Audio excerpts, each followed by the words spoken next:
What's on the big gay agenda today, Theora? Today, we are talking about Heartstopper Season 2, Episode 7. Sorry.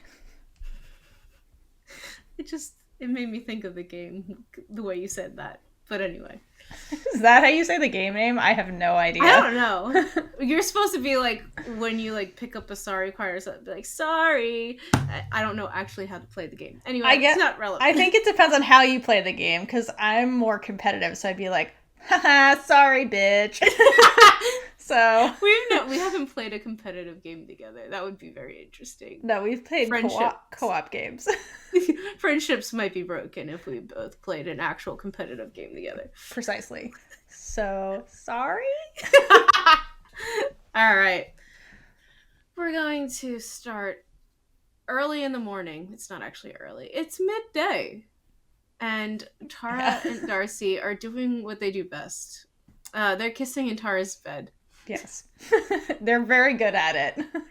And Tara's mom respects her privacy. So she actually knocks on the door, which I love. Yeah. And Darcy rolls off the bed to pretend that they weren't in bed together. Okay, but like, roll is such a kind word. She doesn't roll, though. Like, if you watch, Tara, like, panic pushes Darcy. And so she kind of, like, with that momentum falls off the bed. Because, yeah, mom's at the door. Let's stop being gay.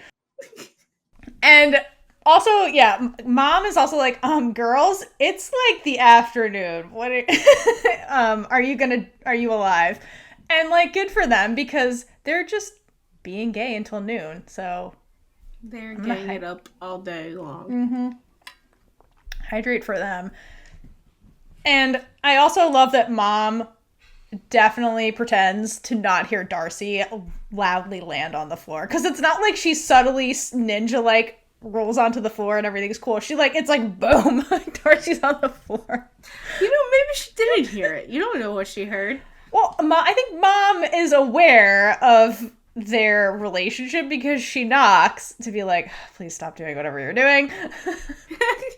She's like, I do not need to know as much as I will probably if I open this door right now. Right, and she's like, there's a loud bang. I don't need to know about that. Let's just move on.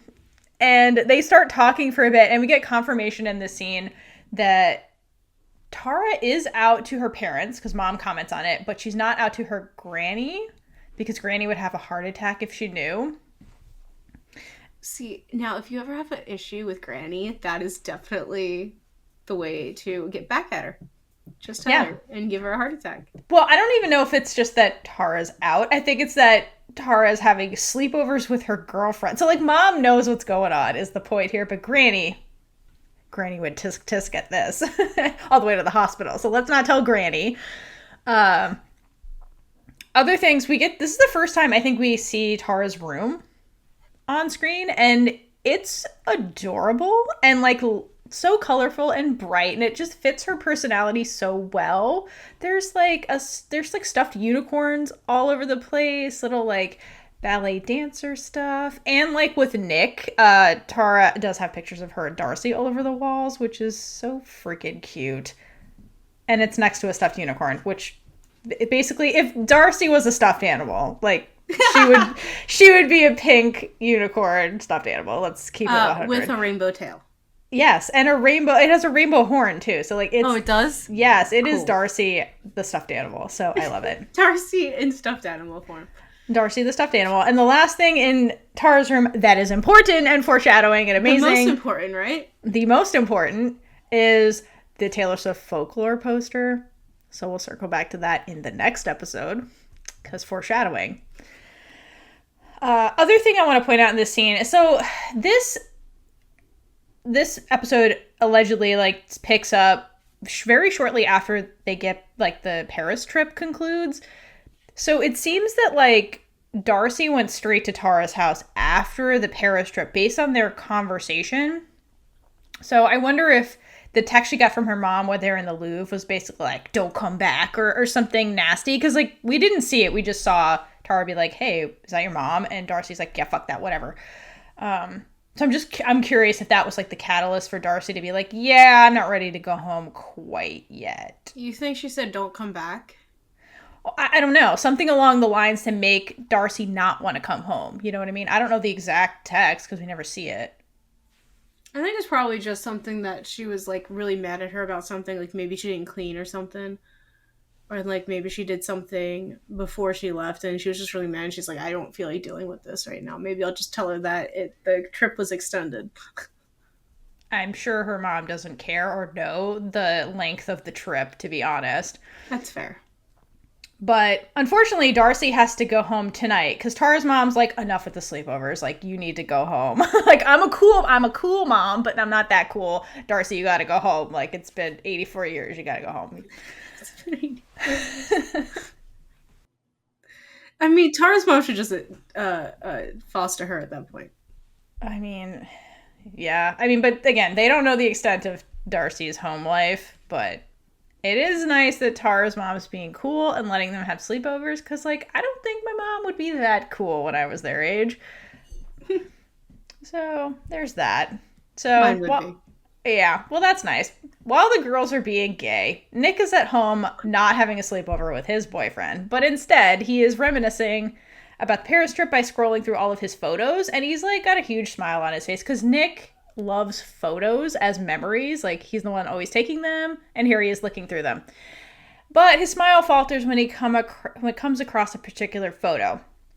And it's a photo of them at that dinner where Imogen basically broke up with Ben in the most epic way possible. And it's like, Nick took a selfie, and it's like of the whole table, and it's, from the context clues, it's like the end of the meal, because like everybody's plates are basically empty except Charlie's. Charlie's plate looks like it just arrived because Nick zooms in and he's like, oh, all of Charlie's food is still there. So he realizes that Charlie's eating disorder is still ongoing, even if Charlie isn't talking about it. Well, damn, Theora. So he gets worried. What do you mean, damn? I didn't realize that.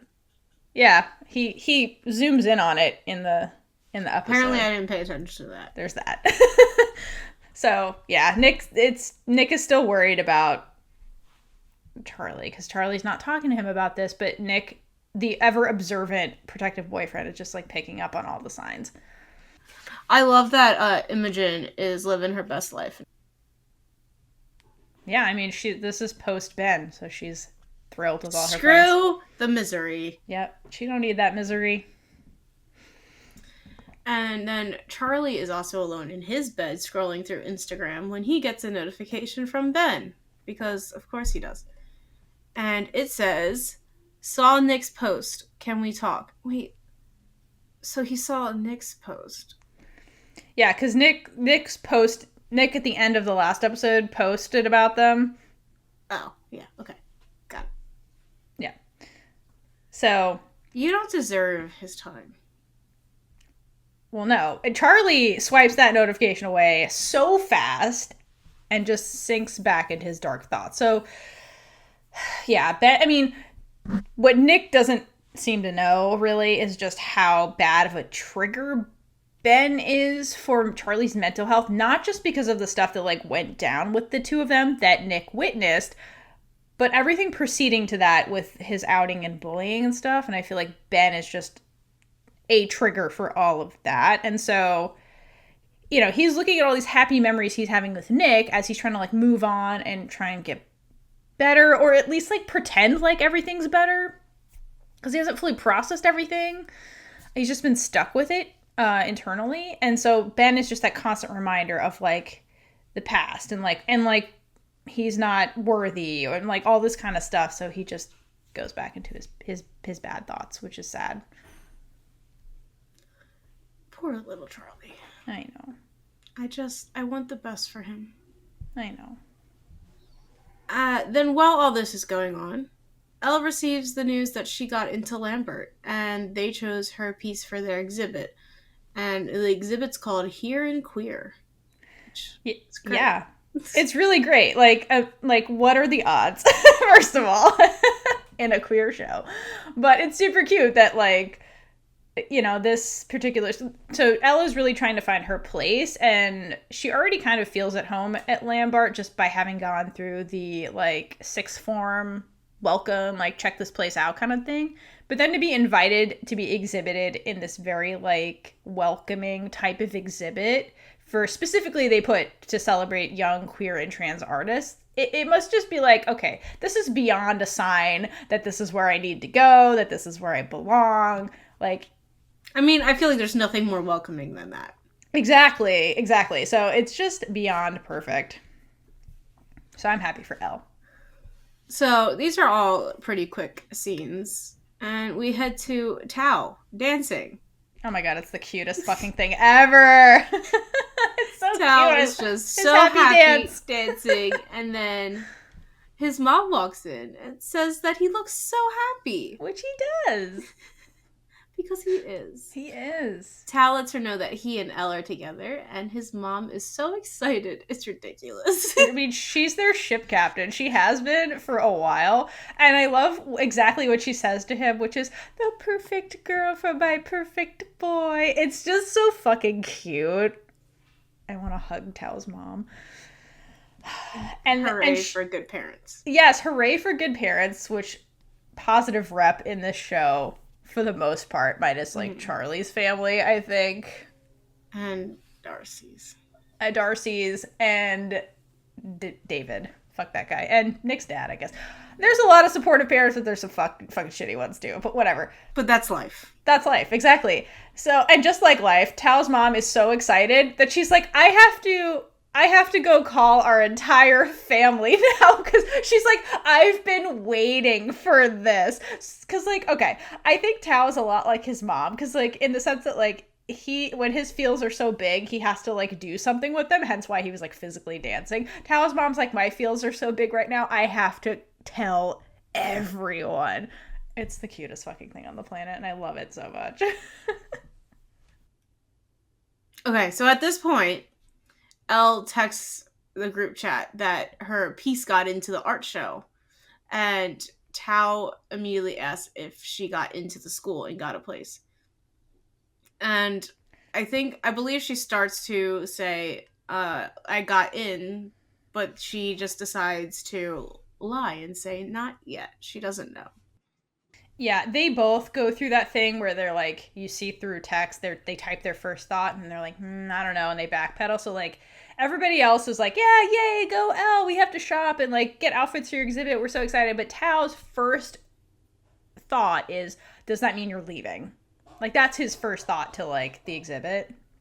But then he changes it and he's like, did you get in? Which means the same thing, but it's a nicer way of saying that. Yeah.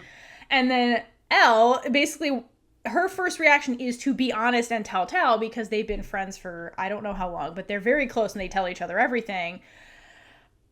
But to tell Tao that, she understands that, like, that would make him upset. And she's like, well, I don't know. Maybe I won't go. Maybe I won't. So she decides to just, like, keep it to herself while she figures out what she really wants and, like, what's best for her. So she's kind of like, no, not yet. So basically, like, they're in this limbo of, like, being fully honest with each other because they're afraid of how the other one's going to react, basically, and what that would mean for whatever their relationship is at this point. But also, they just got happy.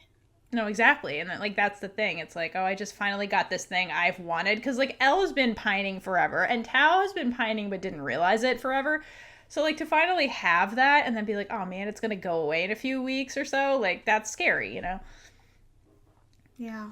So, it's hard. It's a hard position. Let's just pretend it's not happening. We'll pretend it's not happening and go to Nick's house. Yeah, head to Nick. That's exactly where I was going with that. Thank you, Perfect. Theora. And the first thing I noticed, apparently, is that Nellie is back. That's what you always notice. Love Nellie. Nellie was not in this season enough. Just saying. You should read the books because Nick gets another dog. But Nellie.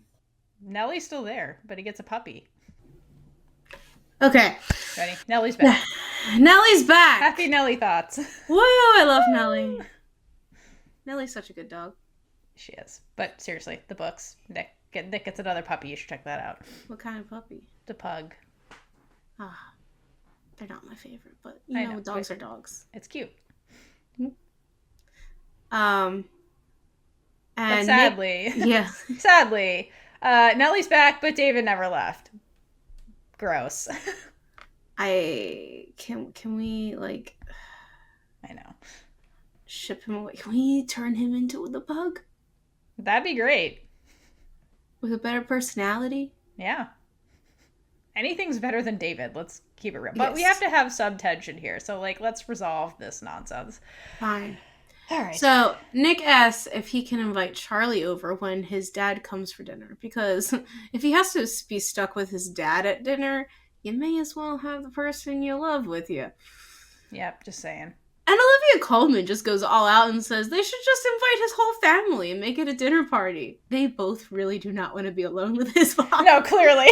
Or David. They're like, more people as buffers, please. We hate them. What could possibly go wrong with this entire family meeting together?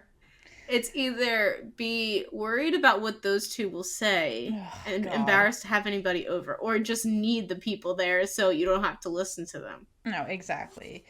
The biggest burn is when David bitches that Nick gets to invite someone and he doesn't. He's like, how come Nick gets to bring somebody? And Olivia Colman's like, do you have someone to invite, David? Crickets. It's like, he didn't ask to invite anyone. If you asked, yeah, probably you could bring anyone you wanted. Well, Nick's smug face says it all, though. Because, like, the point of this is that David keeps ragging on Nick for having a boyfriend. But Olivia Colman's like, are you dating anybody? Yeah, I didn't think so. So why are you mad at Nick for being happy when you're unhappy? That's really what this is. It's like a jealous, envious thing from David that Nick is happy and he is not. And he's alone. And Nick has a boyfriend. So that's what Olivia Colman's like, bitch, in your place. Shut the fuck up. Which I thought was really funny. Even his mom is like, David, you're so transparent, I swear. This is Olivia Colman's episode. Oh, yeah. No, it super is. Give her an Emmy for this episode. Because it's Olivia Colman. And if you are not super familiar with Olivia Colman, just go listen to one of her, like, Oscar or Emmy acceptance speeches. She notoriously does not prepare for them as a way to, like, jinx herself for not winning. So that every time she gets on stage, she just rambles because there is no speech. So just go watch them. They're hilarious and endearing. And it's one of the reasons I love her. Yeah, I love Olivia Colman. She's the best. So. Hold on, I'm sorry. Just this side note, my favorite one is when she didn't remember what movie she was promoting on the Graham Norton show or something. She's the best. What movie am I here for? Yeah, she's like, why am I here? I was just like on calendar B at this interview. I don't know what the interview's about. Like, I just love her so much. Like, she's so I just do so much work. She does, but also like she's such a hot mess in real life, and I just love it. She's the actual best. She's great. She's great. Speaking of what's great. Speaking of great, we go back to the spring house, and Tori and Charlie are playing Mario Kart because of course they are. It's like the spring family game is like to play Mario Kart. And as they're doing this, Charlie is talking about how fun the Paris trip was, and then he's like, Tori, you should have come too. And Tori is my spirit animal because her response is, summers are for sleeping, not visiting old museums. And like, girl, yes. It's such a Tori line. I fucking love it. She's like, bitch, no, I gotta get my beauty rest. Fuck that shit. I mean, I agree with the museum part. Anyway. I agree with sleeping. Summers for sleeping. Like, Tori gets it. I really hate sleeping. Anyway, so Charlie gets the invite through text from Nick. My God. To invite... Oh my gosh. Okay, so Charlie gets the invite for his family to come over, and Tori reminds him that Mom isn't Nick's biggest fan. Like, come on, Mom. Well, to be fair, Charlie is still not... He hasn't completed his school homework that's been lingering for, like, months now. So, and Charlie, from her point of view, like, since Charlie has met Nick, her perception, because she doesn't know Charlie, really, is that Nick came into his life... now Charlie's not doing well in school. Now Charlie's not listening to her and sneaking out and breaking rules. So, like, she's associating those two things together without getting to the underlying cause of, like, what is actually going on with Charlie. It really doesn't have anything to do with Nick at all. If anything, Nick helps Charlie feel better, and, like, that's why he's doing all these things. Where his parents, like, are very surface level with their children, and they don't really get to the crux of, like, what is bothering them. Their communication is just terrible in the Spring household, with the exception of Tori and Charlie, they're much better at communicating with each other, but everybody else is really bad at it. So I get where she's coming from like the limited information she has, but like his parents don't really put a lot of effort into like really understanding him. So here we are. But Charlie is really hopeful that if Mom comes to the dinner party and actually spends time with Nick, which she has not done, she's only heard about Nick in passing, then maybe that will change her mind, because Nick is a freaking golden retriever. Who wouldn't love Nick after like being in his presence for like 3 minutes? Like, he's the best, you know? And so we're very hopeful about this. And then the moment is completely ruined because Charlie's getting more Insta messages from Ben where he's like, hey, I saw you read the message. Like, I need to talk to you. Stop ignoring me. And Tori notices Charlie's shift in mood immediately because Tori is very in tune with Charlie. However, in classic Tori fashion, she doesn't do anything. She just sits there, but she notices that this is going on with Charlie, but doesn't act to like help or talk to him about it, which is part of their dynamic a little bit. I know I bring this up every single time, but why are we texting on Instagram? I don't Instagram is for sending reels that remind you of someone else. Right. No, I don't understand why that is where we're texting everybody. And like they have group chats, and like this Para Squad is a group chat, which like as far as I'm aware is not an Instagram function. So like I don't understand why Instagram is where we're texting. Does Meta sponsor Heartstopper? Yeah. That is a valid question. No, I think there's Insta mentioning in the book, but like, yeah, are they sponsoring this show? Valid question, because it's a lot of Insta, and like it's actually Instagram. It's not like a fake social media site that they're using. So after the spring sibling stuff happens, that's when Elle posts on Instagram about her lamp art exhibit that's coming up, and that's when the Para Squad group chat actually blows up. Oh, we actually talked about this already, so we'll skip past it. Everybody's first instinct with texting and all that stuff, we actually just jumped ahead. Our bad. How did that even happen? I don't know, because we couldn't remember. Okay, wait, also. But there is something from this scene that I want to talk about that I forgot to talk about. So everybody is in this Para Squad, includes Sahar, and we get a picture of Sahar in her room, which her room is also super cool. And can we talk about what a bi queen this woman is? Because, like, look at her. She's got a guitar and, like, the rainbow flag on it, and, like, everything is just bi flag colors in her room. Oh my gosh, I didn't even notice the rainbow flag. Yeah. That's the amazing. Freaking her best. Room is awesome. I know. Her room is awesome. And so the rooms are really reflective of their personalities. And so, like, I want more Sahar based on just this image. Like, she just looks so chaotic and fun. And I want more of her. That's all I'm saying. I really want more of her. She's a really fun character so far. Love it, love it, love it. And unfortunately, we make our way to Darcy's house after that. I mean, we need to, because we need to get into this.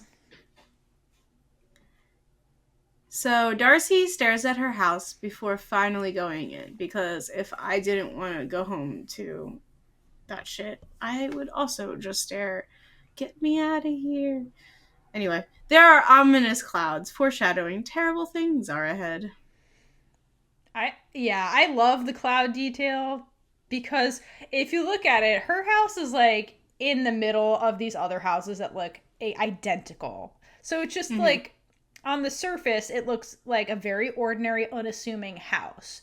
But inside the home, it does not match the exterior. And I think that's a really great metaphor for Darcy at this point. Because on the surface and on the outside, she looks like a normal, happy, confident girl. But inside, like, she's not okay. So I do love this. I think it very much mirrors her journey and how, like, easy it is to just, like, miss when somebody's going through something, because on the surface they look perfectly fine, and like you would never know by looking at this house that like how toxic it is inside, you know, unless you saw the ominous clouds, which we can't. Unless you had some mushrooms that allowed you to see these clouds. Unless you're on drugs and you're like, what's that purple cloud there? That house is weird. Which, I mean, if you're doing that, do you, and call 911 or something.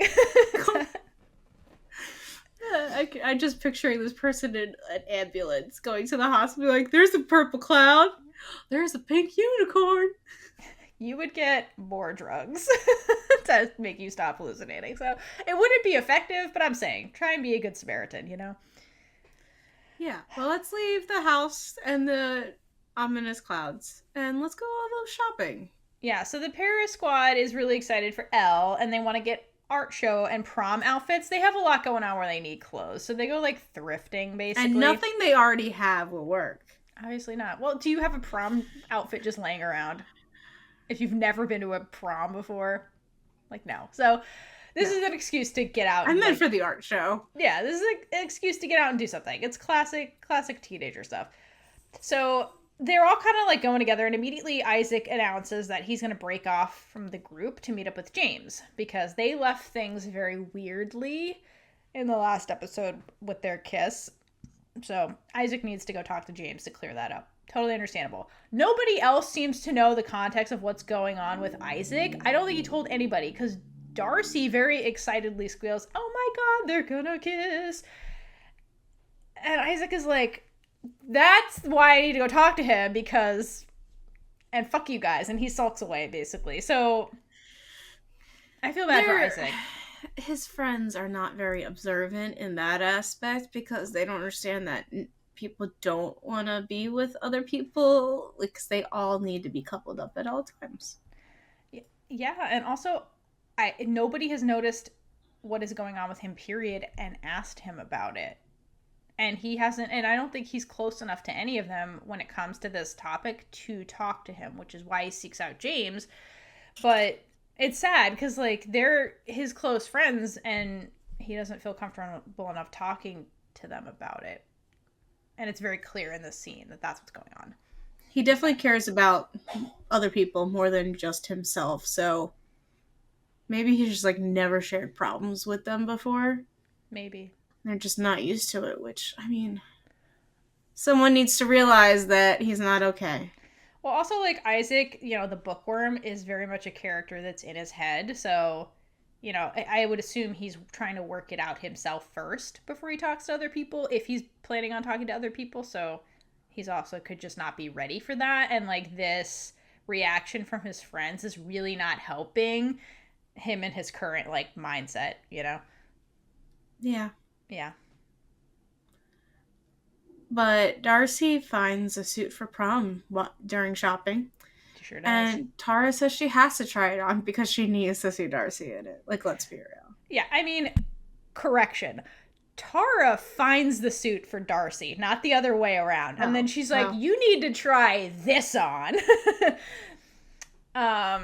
Darcy protests a little bit, but Tara talks her into it because Tara likes women in suits, which is relatable. Tara is a woman who knows what she wants, and she's like, you're my woman, and I want you to wear this. Please wear this right now.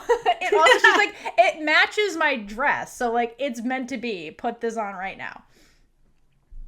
Also, she's like, I could see you in it already. Yes, and also notably, like, I'm making my way through all of Alice's books, and I'm reading the Heartstopper yearbook, which is basically like Alice basically published this thing, and it's like a evolution of evolution of Heartstopper from where it started to where it ended, and like her drawings along the way, and it's really interesting. And she has like little character bios and drawings. And notably, a character trait of Darcy is that she does hate dresses. So, like, there was no way in hell she was going to wear a dress. She was going to wear a suit anyway. So this could also just be, like, Tara, like, pumping her up to be like, yeah, no, it's okay, do it. I know you want to do this, do it. But also Tara's like, do it for me.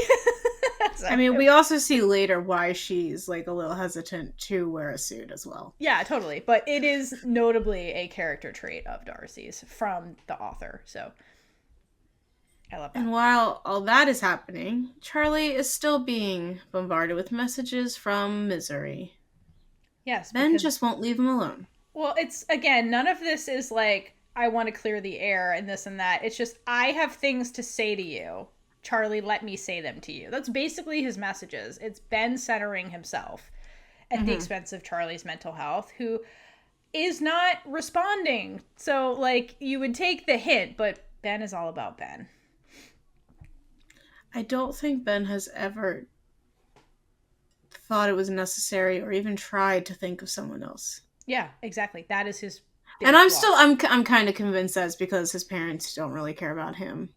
So I'm like, also convinced that that is his parents' dynamic. It's dad above everybody else. mhm. And so I think that's what he has learned at home, and he's going to stick to that and not like stray away from it. That is my assumption. That is a fair assumption. Yep. That's why the patriarchy is toxic and a problem. Freaking patriarchy. Yup. Patriarchal bullshit. That's my favorite saying. Anyway. It's a motto. Down with the patriarchal bullshit. That is now a sticker. Perfect. Not actually, but it's we a sticker should make somewhere. that sticker. Let's be real. Yeah, it is. Just Google. So to get rid of this misery, Nick doesn't know about it, but this is we're getting rid of the misery by seeing this. Yes. Nick asked Charlie to prom, finally. Oh my god, it's so freaking cute the way he does it. And Charlie's super happy about it, which is notable because we don't get a lot of super happy Charlie moments in this season. But one of the first things Charlie brings up after the initial happiness is, well, we might draw a lot of attention. So Charlie is just like ratting on himself, basically, that he, is worried about the attention that them being out together will bring. Even though, like, he's initially happy that, yay, I get to be out in public at prom with my boyfriend, which is what Charlie does want, but he's like, attention equals bullying, I think. So he's still very much aware that that's a possibility, and I think is afraid of it for himself and also for Nick, But Nick's like, it'll be fine. Let's just do it. And Charlie's like, okay, fine. But we are not wearing matching suits. We are not twinning as gays. Absolutely not. And we are not those gays. We are not those gays. And Nick's like, yeah, obviously. And like, okay, as a gay, I have to say that like my wife does not care about that. And so like she will wear clothes where we look similar and then I will go change. Because I'm like, is that what you're wearing? We're not doing this. So I will go change my clothes so we are not twinning. Because it's weird. Is it weird? Yes, because then you get the "are you guys siblings?" which is you're gonna get that anyway. No, well, it's more likely you'll get it if you look similar. So I'm like, we're not wearing the same color, we're not wearing the same clothes. Let's change so we look different. We gotta draw the line somewhere, Kaitlynn. So I understand where Charlie is coming from in this scene. That's funny. I can see that happening now. It happens all the time. So while that is happening, Elle is trying to find a dress for the art exhibit, and while Darcy is trying on the suit, Tara finds out that Elle did get into the school. Yep. So she gets Elle to admit that she hasn't told anyone because she doesn't know how Tao will take the news, which is fair because he's been pretty unpredictable, I feel like, this season. Like, she's been like, where the hell did you go? And he's in love. He is. And also, like, we as the audience saw his first reaction. His first reaction to just her being in the exhibit is, are you leaving? So it's very much on both of their minds when it comes to this school. So she's not wrong. I love the dress she picks out because to me it's super foreshadowing, because if you look at it, the dress she picks out has butterflies on it. Of course it does. Yes, because butterflies is Tao and Elle's love cartoon, I guess, in Heartstopper. And so to me the wardrobe is very indicative of like her state of mind, because she's again stuck between choosing art college and potentially staying at Higgs to stay closer to Tao. Which don't stay anywhere for anybody. Yes. But I love the thing that she says to Tara when they're talking about the dress. Because Tara's like, oh my god, you look amazing. Which, yes. But Elle's like, I like this dress. But I don't think this is the one. So I think by saying that in that dress, Elle is admitting that she's going to pick art school over Tao. So I think this is a very foreshadowing scene. Oh, that's interesting. Yeah. You're really good with the butterflies. I like symbolism and foreshadowing and things like that and picking it out. So, because, like, if you think about it, like, the clothing, the sets, the colors, it's all very deliberate. There are people who are paid to literally just think about these things in the context of the show, and they have the full script. So, I think this is very intentional about Elle's headspace, what she's going to choose when she's being honest, because she's being honest about the dress. Like, it's just how I feel about it, but I think it has a deeper meaning, like I said. So after that, because remember, as Kaitlynn pointed out, Darcy has been getting her suit on this whole time. So she exits the dressing room after this conversation. And Tara is impressed with a capital I, and, like, according to Sapphic law, when your girlfriend approves of an outfit, you are legally obligated to buy it. Darcy, those are the rules, girl. Did you not read the Sappho Bible? Because you have to buy the suit now. That's just, does that look exist at her face in real life? Tara's face, jaw on the floor. She is so excited. She's like, yes, wear that every single day. I can just see them hanging out, like, watching movies in pajamas, and then Darcy just puts on the suit randomly. Put that blazer on. But, like, I'm gonna hydrate for lesbian Jesus, because Tara got it bad. But no matter how much she wants to buy it, Darcy doesn't have enough money for the suit. Yeah. And this is, I love that everybody's like, you need the suit. So everyone look at Tara's face. Money to help her buy it. Everyone else has read the Bible according to Sappho, so they get it. They're like, oh, well, but legally you have to buy this dress, so we will help you so you don't go to queer jail. Yeah, it looks like they're trying to buy her out of, like, a ticket or something. It's super cute though. But, like, okay, the look on Darcy's face when they, cause like, immediately she's like, oh fuck, because she can't be like, hey mom, I want to buy this suit for obvious reasons. One, I don't think her mom's gonna give her money for a prom outfit no matter what it is. And two, like, this, what we see later, mom would never give her money for this because she burned the Sappho Bible. She's like, fuck this, blasphemy. So that was never going to happen. So Darcy, I think, is like, fuck, I'm going to be let down. I want the suit for me, but also I'm letting down Tara. And, like, this is about Tara and this kind of stuff. So to have her friends immediately jump in and fulfill the role that a parent should, I think, is overwhelming. She just looks overwhelmed when they start, like, handing money and pulling it together. And I feel like this type of support and kindness is really rare in Darcy's life, which is upsetting to me. It's just sad. But it's good that she has, again, a found family that is going to support her versus her blood relatives that do not. I like that she's getting to experience it. Exactly. And just, like, the look on her face is just so, like, I can't believe this is happening. And she's so overwhelmed. Like, she's just like, wow. She's a puppy. She's a very hyperactive puppy. She's a hyperactive and puppy. You can't kick the puppy. I don't want people to stop kicking the puppy, Mom. No. She's a little starving puppy. Like, feed her. But speaking of sad puppies, we go over to Isaac, who's visiting James at the bookstore. And the first shot of Isaac is just him sitting, like, first of all, this bookstore is really cool looking. I wish I could go here. It's cute and adorable. And Isaac is sitting in, like, kind of in the middle of the store or towards the front on this little couch by himself. Or a love seat, sorry. And in the first shot, it's Isaac by himself, really lost in thought and, like, rubbing his hands together. And I imagine, like, Isaac's been thinking about how to have this conversation with James since the kiss happened. Because, like I mentioned earlier, Isaac is just a very internal character. He's very quiet. He speaks very rarely. But when he says it, when he talks, it's very poignant and, like, to the point and stuff. So I think that he's just been internalizing this the whole time and still doesn't feel super comfortable about having this conversation because it's hard for him. And before they get into the big talk, when James finally comes over, it's very cute. They have, like, a cute bonding moment before they get to, like, the heavy stuff. And they bond over this customer that James was busy with who's buying a bunch of Penguin classics. And Isaac is just like, oh my God, life goals.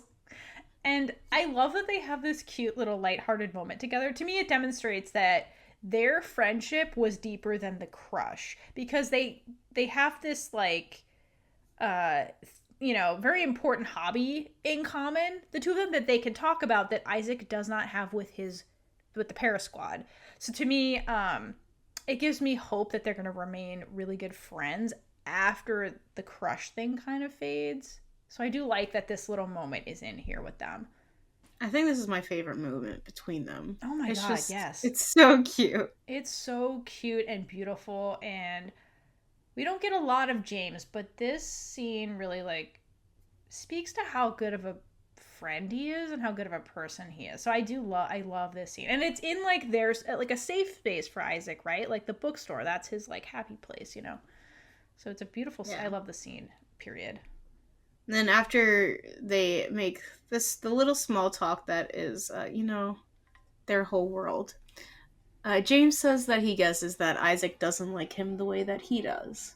Which is unfortunately true for James. Yes. Yeah. And because Isaac explains that he doesn't understand how he feels. Yeah. I love the full line that he says. He says, I don't understand how I'm supposed to feel when I have a crush on someone. You know, I read all these books about people who fall in love, and I still have absolutely no idea. Like, I feel like that's really relatable. Yeah, like, I love that line because it highlights, like, how romance and, like, sex really is just, in the modern times, is just really a a focused plot, in so much of media. So, like, if you are Arrow Ace, like, it's not relatable, really, where you're like, I don't feel that. I would imagine it's not relatable and probably really confusing because you're like, I keep reading this and the message is always like, find love, find true love, but it's like, this doesn't fit how I feel, so I don't understand this. Yeah, it must be more confusing for Isaac, I would think. Yeah, definitely more confusing, but, like, even, like, every, like, piece of media makes, like, knowing how you feel seem easy. Dating, kissing, everything Finding is friends. Like, everyone knows how to do these things. Totally.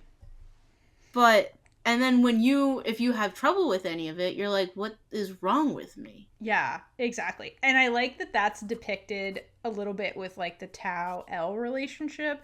When they remember their first kiss when they're just like, I don't know what I'm doing. I love that that's in here because that's more realistic than just being like, yes, I'm an expert. Tao not knowing how to date. Yeah, their first date, not knowing what to do, like, that's more relatable than, like, what you would read in most books, which is just like, I know how to do this. You know, I'm a player. Like, I'm really good at all this. I've never been on a date, but yeah, it's like, you're 14. Like, get out of here. Yeah, these teenagers are really advanced. Especially if you watch the propaganda that is American TV shows about teenagers, where they're all millionaires and, yeah, like, sex fiends, and it's like, you're 15. Like, what is this what am I watching? This is ridiculous. I hate it so much. Yeah. You know what the most relatable, like, teenage high school show is? Where it's like, yes, these are fucking dumbass teenagers. It's the Dairy Girls. That's exactly what teenagers are like. Like, go watch the Dairy Girls. Okay, first of all, there's queerness in it. And second of all, it's hilarious. Very little. Very little queerness. Oh, it's there. It's there. But yeah, like, that is what teenagers are, not whatever, like, Riverdale or whatever the fucking US equivalent is. It's just, I forget what so annoying. Who the character's name is that is queer. Claire. Who's Claire? I love Claire. Poor Claire. Yes. Spoiler. Sorry. Sorry. I love all of them. They're adorable. But yeah, that's what teenagers are really like, and I think that this show is more realistic about what teenagers are actually like. Anywho. Also, teenagers are never played by teenagers. I find that extremely fucking annoying. They're always played by... I understand from, like, legal and school and all that. Like, there's a lot of behind-the-scenes stuff to explain with that, but... I get that, too, but I also hate it. But, like, get as young as possible. Oh, yes. Anyway... Isaac feels like something is wrong with him because he didn't feel anything when he and James kissed. Because in the books, there's supposed to be freaking fireworks. Right. And James follows this with, there's nothing wrong with you. You probably just haven't found the right person yet. And I feel like James is saying this because, you know, that's the sexual propaganda, like where romance is above all kind of thing. And so to me, it feels like he said this in a supportive way, and it applies to most people. But in this case, it's dismissive of asexuality and is probably way more confusing to Isaac than it is helpful for him to hear this. Where it's just like, there's nothing wrong with you, but like, try again. And Isaac is like, I keep trying and doesn't seem like this is the math isn't mathing here, basically. I think the biggest cause of this is that there's no representation, which is why Heartstopper is so important. Because, like, obviously, there's not a lot of non-binary representation, asexuality representation, so this is not how we think. And we need to see more of it, so good job, Heartstopper. To be fair, Heartstopper was created by an asexual author. So, like, yeah, Alice is asexual. So, like, that's why I think... Well, okay. So it actually is pretty funny with Alice, because when she first published Solitaire, which is the first book in this that generated Heartstopper, because it's Tori's story, she was 14. So first of all, she's a genius. Yeah, she's 14. What? Yeah, she's ridiculous. First of all, there's that. That was her first novel. And it got published at 14. Yeah. Yeah. Oh, like, she's ridiculous. She's ridiculous. Yeah, she's like really young. She's in her like early 20s right now. With what the hell? Yeah, she's like a literal genius. So she published the Solitaire super young. And when she wrote it, like she published it in the UK and then it got really big, and then she like republished it in the US.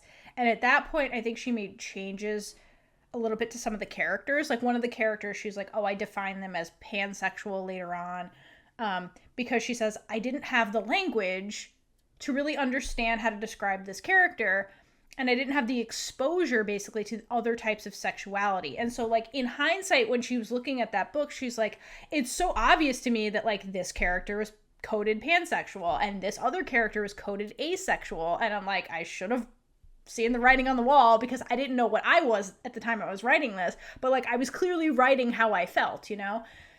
And I was going to bring this up later, but I'll just kind of bring it up now. For when in Isaac's like coming out moment later, my first read on Isaac coming out, and even in this moment, is that he doesn't have the language to describe how he feels.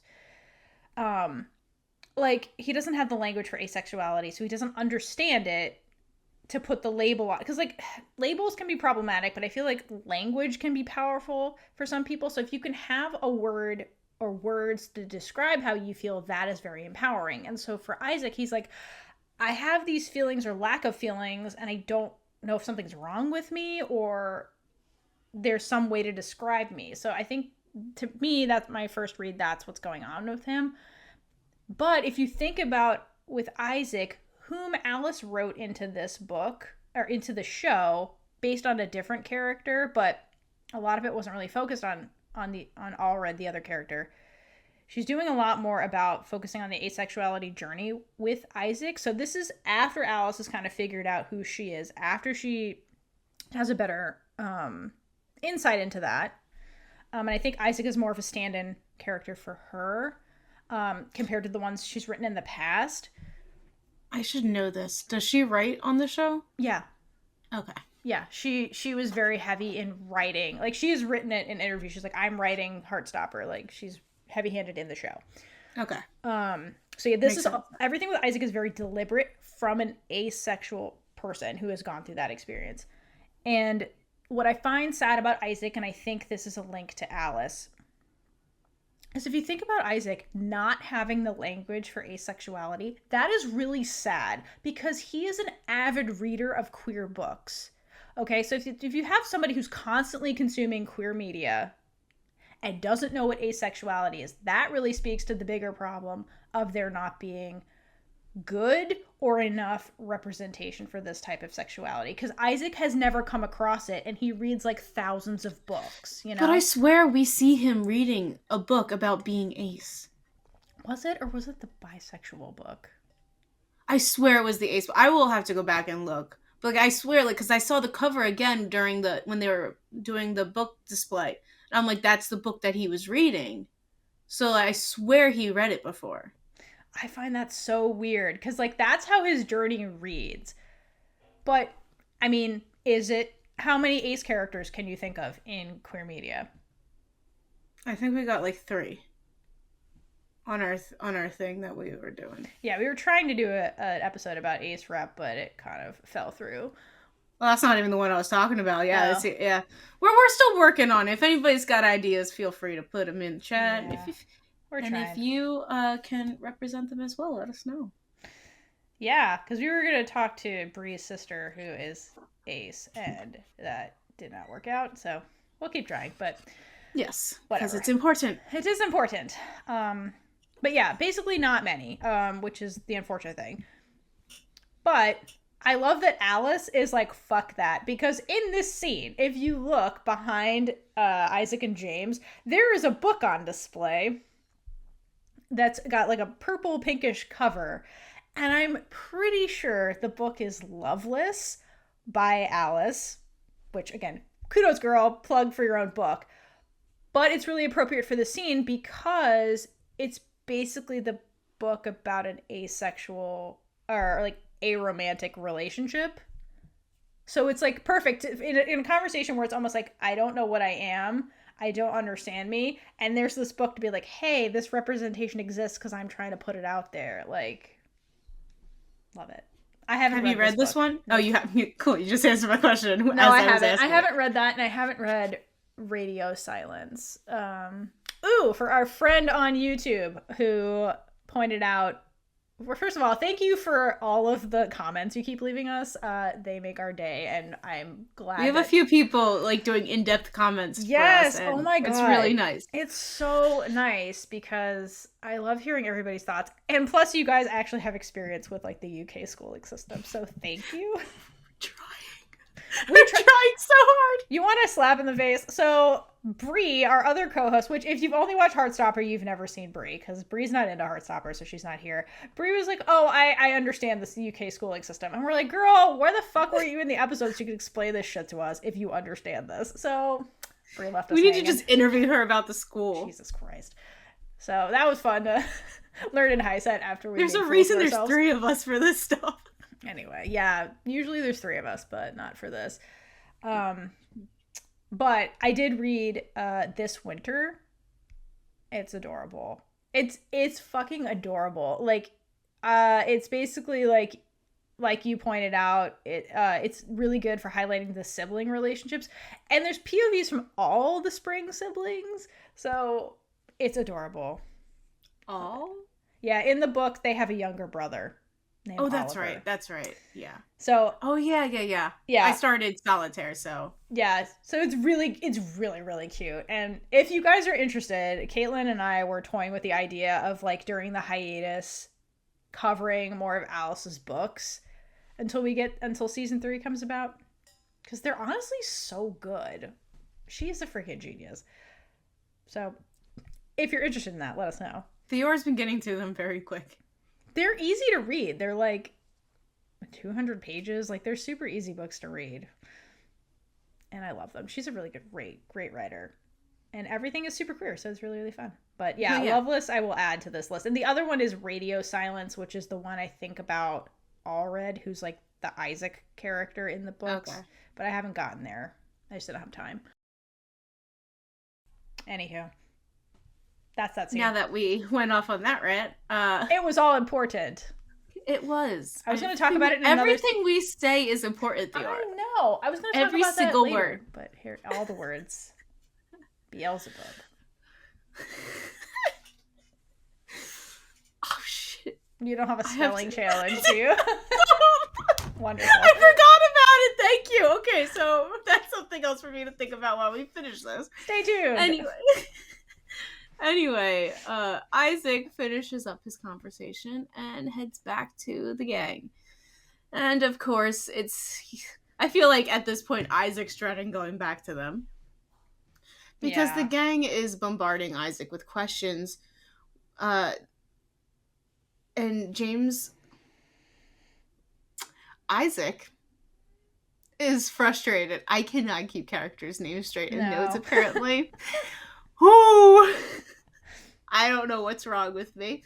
Anyway, Isaac is so frustrated that he just yells at them to shut up and leave him alone. And you know what? Good for him for standing up for himself. Yeah, no, for real. But also it's like sad that we just watched a scene where he received a bunch of support from James and like is not receiving that kind of same support from his friend group, because like he shows up and he's clearly like not happy, like he's just kind of like down a little bit. I don't know, to me this scene kind of like again reinforces that like he can't really confide in them when it comes to this because they just don't understand. Also, like I know that James is into Isaac, but even before that, like when they were just friends, he's always been the only one who's seen him. Yeah, totally. And it really makes me sad that the others aren't noticed. Like they're too wrapped up in themselves. Yes, they're wrapped up in their own couple drama that they exclude him, and I think that's part of his frustration here, because he's just like, I understand, like part of his what he says here too is like, just because I don't need couple drama to make me interesting to you guys, like I know that's what you guys care about. It's basically what the crux of what he says, and he just storms away. He's like, fuck this shit.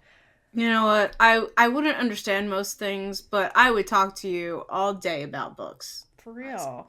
I want to talk Theora to definitely books. would. I would love to talk to Isaac about books, like dream. I want to be James so I can be friends with Isaac. I get that. Side note though, in this scene, so it's like raining and everybody has umbrellas. Darcy and Tara, for some reason, have a pansexual umbrella, which I find really funny. Not funny, but like, hey, we're not talking about pansexuality because that character doesn't show up in this show, but woo, yeah, rep. Yeah, maybe which in the character's pan? Do you know? They're not in the show, so I wouldn't know. It's only in Solitaire. Like, if so, if I finish reading the book, I'll know. Yeah, you'll know. Well, if you start the book, it's like towards the beginning. Yeah, I probably know, and I just don't remember. It's like an offhanded line, but it's one of Tori's friends.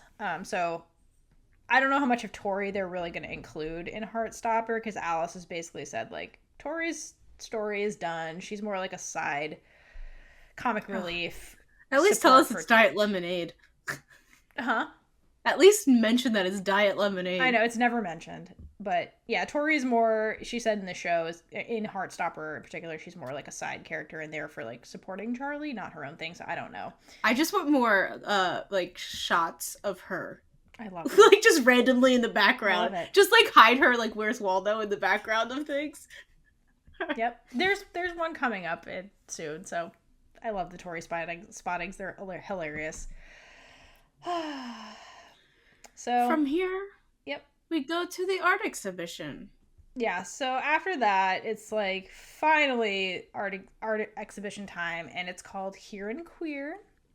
And I love the gang's mutual looks of wonder when they walk in. It's almost like entering this magical place filled with color and life, and it's almost like a safe space for all of them. It's like, oh, surrounded by people just like me, and everybody's just like so happy when they walk in this room, which I get. It's like coming out for the first time, like it's like accepting yourself, and just the whole world is just. I mean, if you don't pay attention to the those people, the whole world is amazing. So I think there's something interesting. I think it's interesting you said coming out. So there's this other way to frame it that I've heard. Instead of like coming out, it's more like coming in, like coming into your queerness versus like, yeah, that's interesting, projecting outward. And that feels more like this scene. You're coming in and just like, I can exist in this safe space just as me. I don't have to like be like, yes, I'm bisexual actually. Like, yes, I'm bisexual actually. Like, it's not that like explaining it to straight people thing. It's just like, I can just be me here. And like, I don't have to explain anything. Everybody just kind of gets it and I can just relax. So it's more like coming in versus coming out. And it's a magical, cute little moment of just like, home, you know?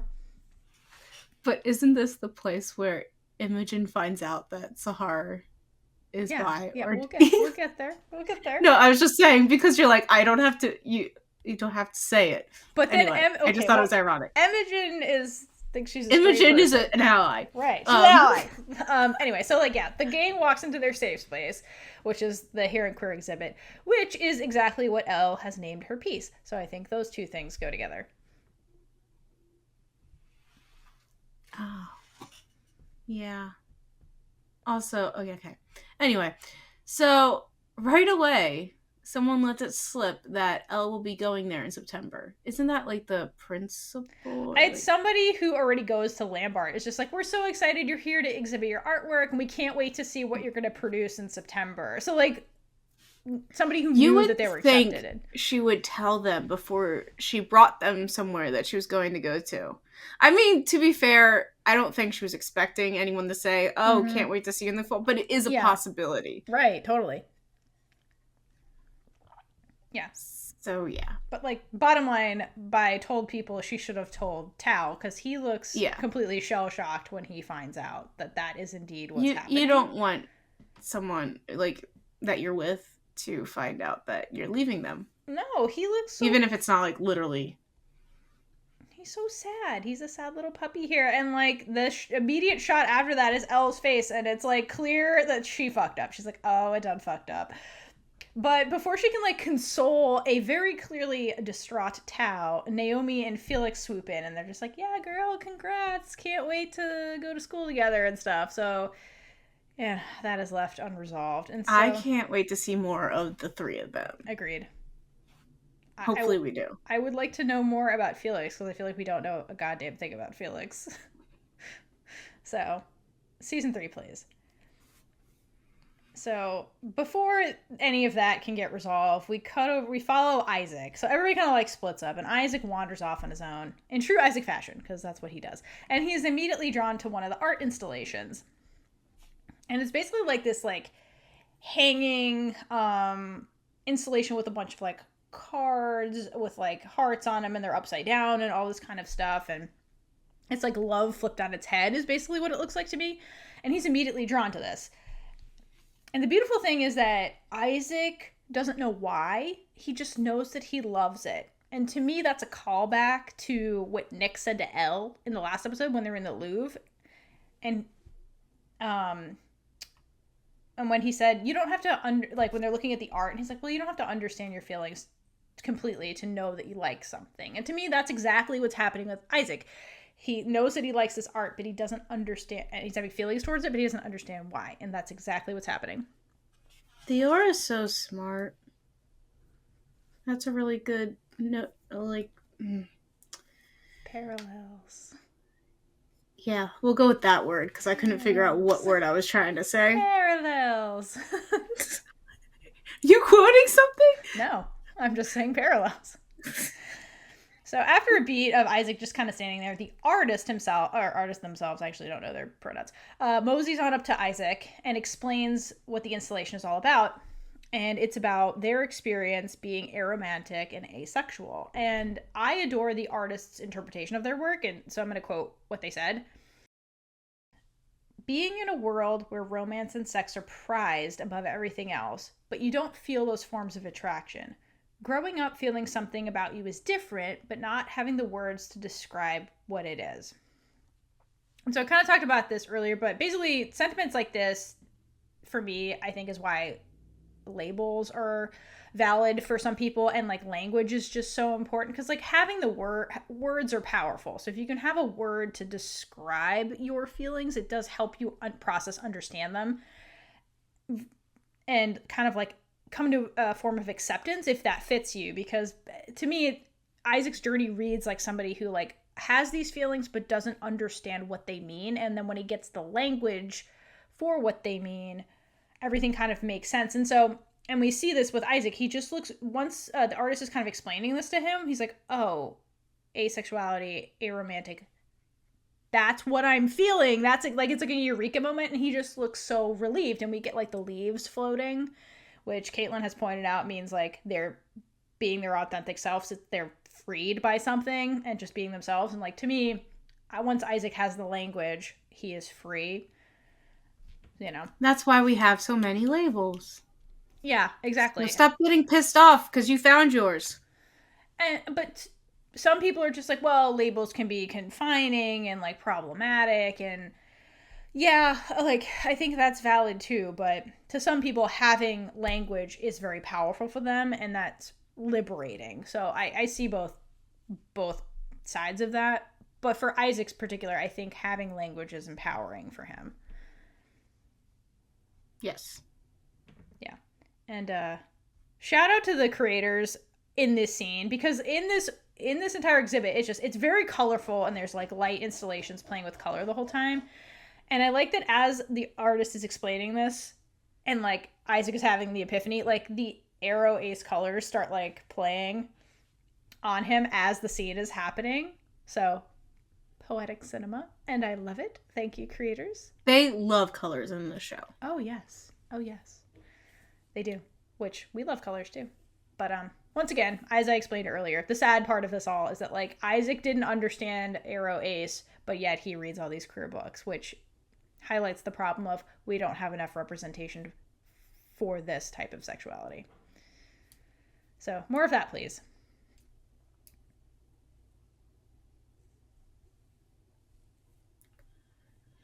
Okay, so Isaac has his epiphany, and we then cut to Darcy who got a text from Mum saying, I didn't give you permission. I didn't petition you. I didn't give you permission to go. Get home. And now is in all caps. Yikes. Dude, I wouldn't want to go home to that either. Well, no. So Darcy's mom is pissed off because she didn't give her but she didn't petition her to go to the exhibit. She has FOMO because she didn't get an invite. That's really bad. Darcy says she probably should go home because she doesn't want her mom to be even more mad at her. Yeah, and Darcy like huffs to Tara. Tara's like, really, you gotta go? And Darcy basically just says, literally nothing I ever do is good enough. And to me, that line right there speaks volumes about her home life. To where she's like, I can't win. You know, which is sad. It's really rough to live like that. Yeah. Because then you just feel like... nothing. What's the point? Yeah. Like, I really shouldn't be there. Totally. It's very clearly bad for Darcy's mental health and well-being. I need to get Darcy out of that house for my sanity. We'll petition to save Darcy. Big gay petitions. Services. Yeah, big gay petitions. Okay, so we go from Darcy basically getting anxiety because of this text. And leaving. She leaves. Yes, she's gone. No. She needs to stay there and be herself. I know. Be here and queer. But again, that's the struggle Darcy's facing, is being queer and then being in the closet at home, basically. So, fortunately, it makes sense. So, after that happens, Imogen and Sahar have a really weird conversation about how Sahar is there. Because, like, Imogen's like, why are you here? Like, she's not allowed to be friends with her friends. And Sahar's like, I'm Mel's friend, too. And then, so Imogen makes this comment that she isn't the token ally anymore. And Sahar's, like, appalled at this and is like, what? I'm bisexual. I love this Imogen will figure it out soon. I mean, all Imogen has to do in this scene is look over her shoulder at the art that's literally behind them, because it's just two female-presenting people that look like they're about to kiss. So I love the placement of that between Imogen and Sahar. Oh. Foreshadowing, nice. I hope. Also, Imogen, just look to the right, girl. Like, just look. Just look. And explain your feelings. You know what? Look in front of you. That's what you did. She is, but it's still not clicking. Like, get inspired like Isaac was. And then the artist needs to come by and be like, so lesbianism. And then maybe she'll be like, oh.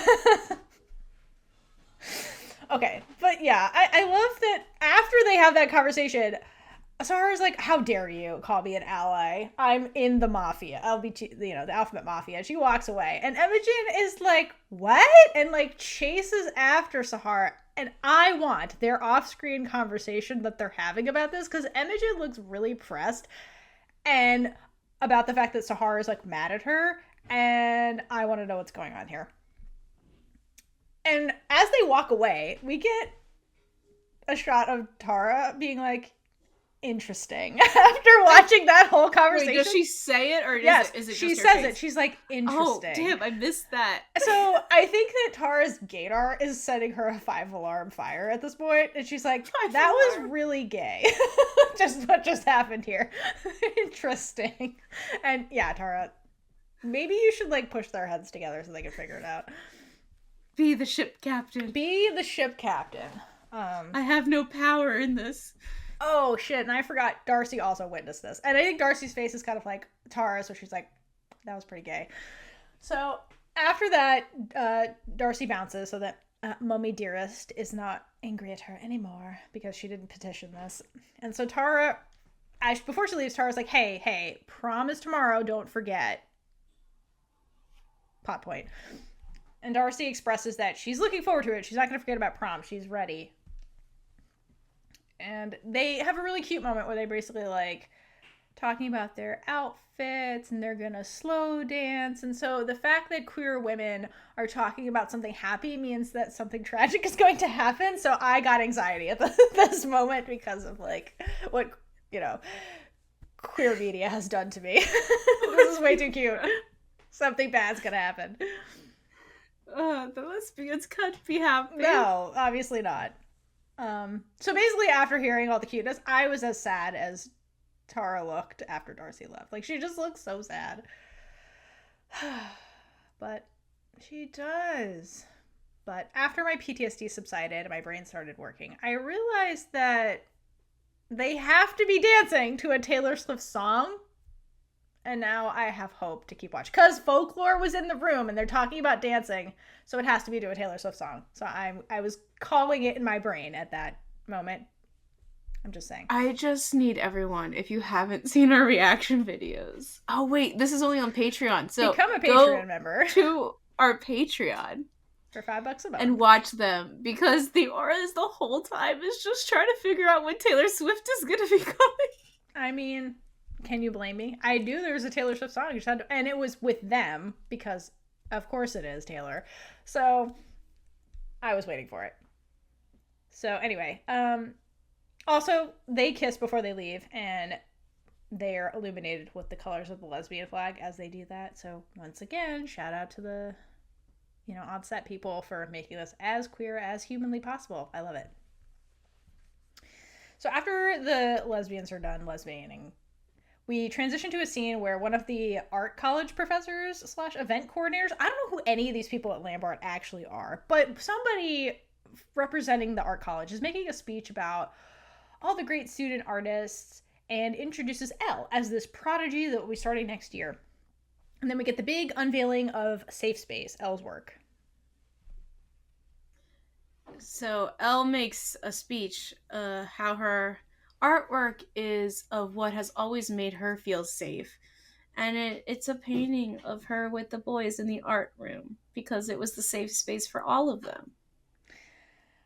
And I think my interpretation on this is that because Elle came out as trans when they were at Truum, which that's the arts room in Truum. So I think that means for Elle that like her safe space during that time period was being in the art room. Art is like her version of a bookstore for Isaac with her best friends. So I think that during that difficult time, that was her safe space and her found family, which are her friends, and art, which is her like creative outlet during that difficult time. Because if you think about the exhibit, it's celebrating, queer trans artists, and I think that was on her mind, and that potentially is what this means. We also get like scenes of like her friends like taking all of this in while she's kind of like unveiling the work. and there's a scene of Tao, and in the background behind Tao there is a light installation with butterflies. So that means some Tao and Elle stuff is about to go down. That's what that means. Someone count how many butterflies there are in this whole show. I'm sure somebody has that somewhere on like Tumblr or something.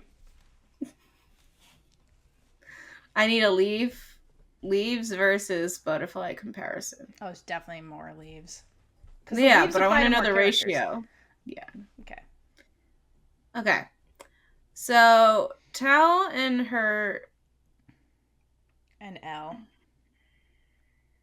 Thank you. I just thought that I write these sentences very weirdly, apparently. You really do. I try to fix them for you. I'm sorry. Oh my gosh. All right. I am not the writer.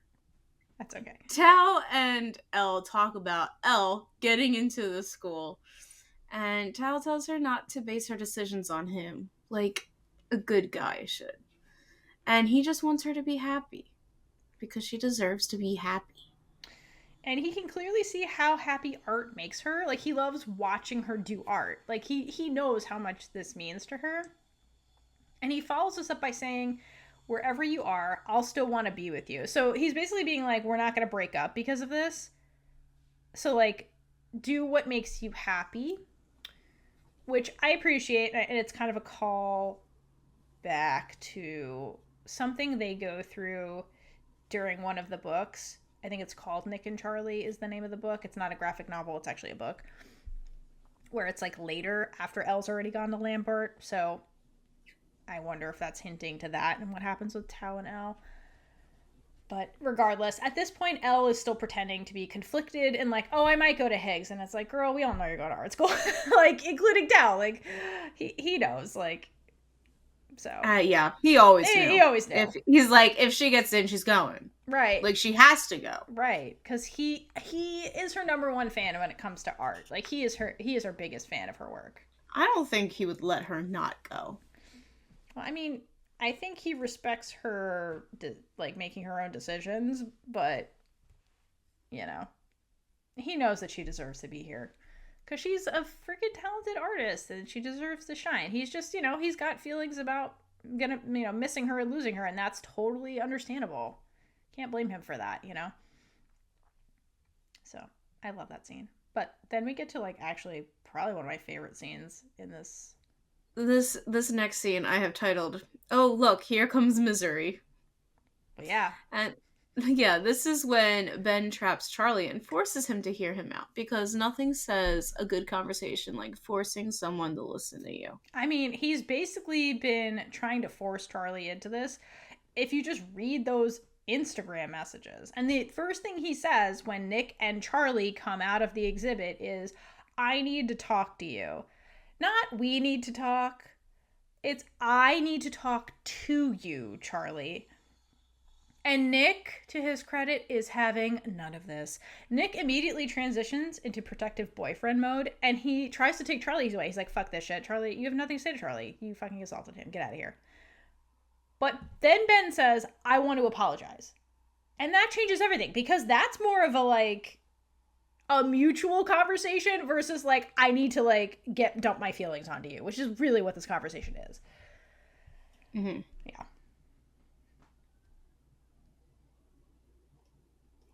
Sorry.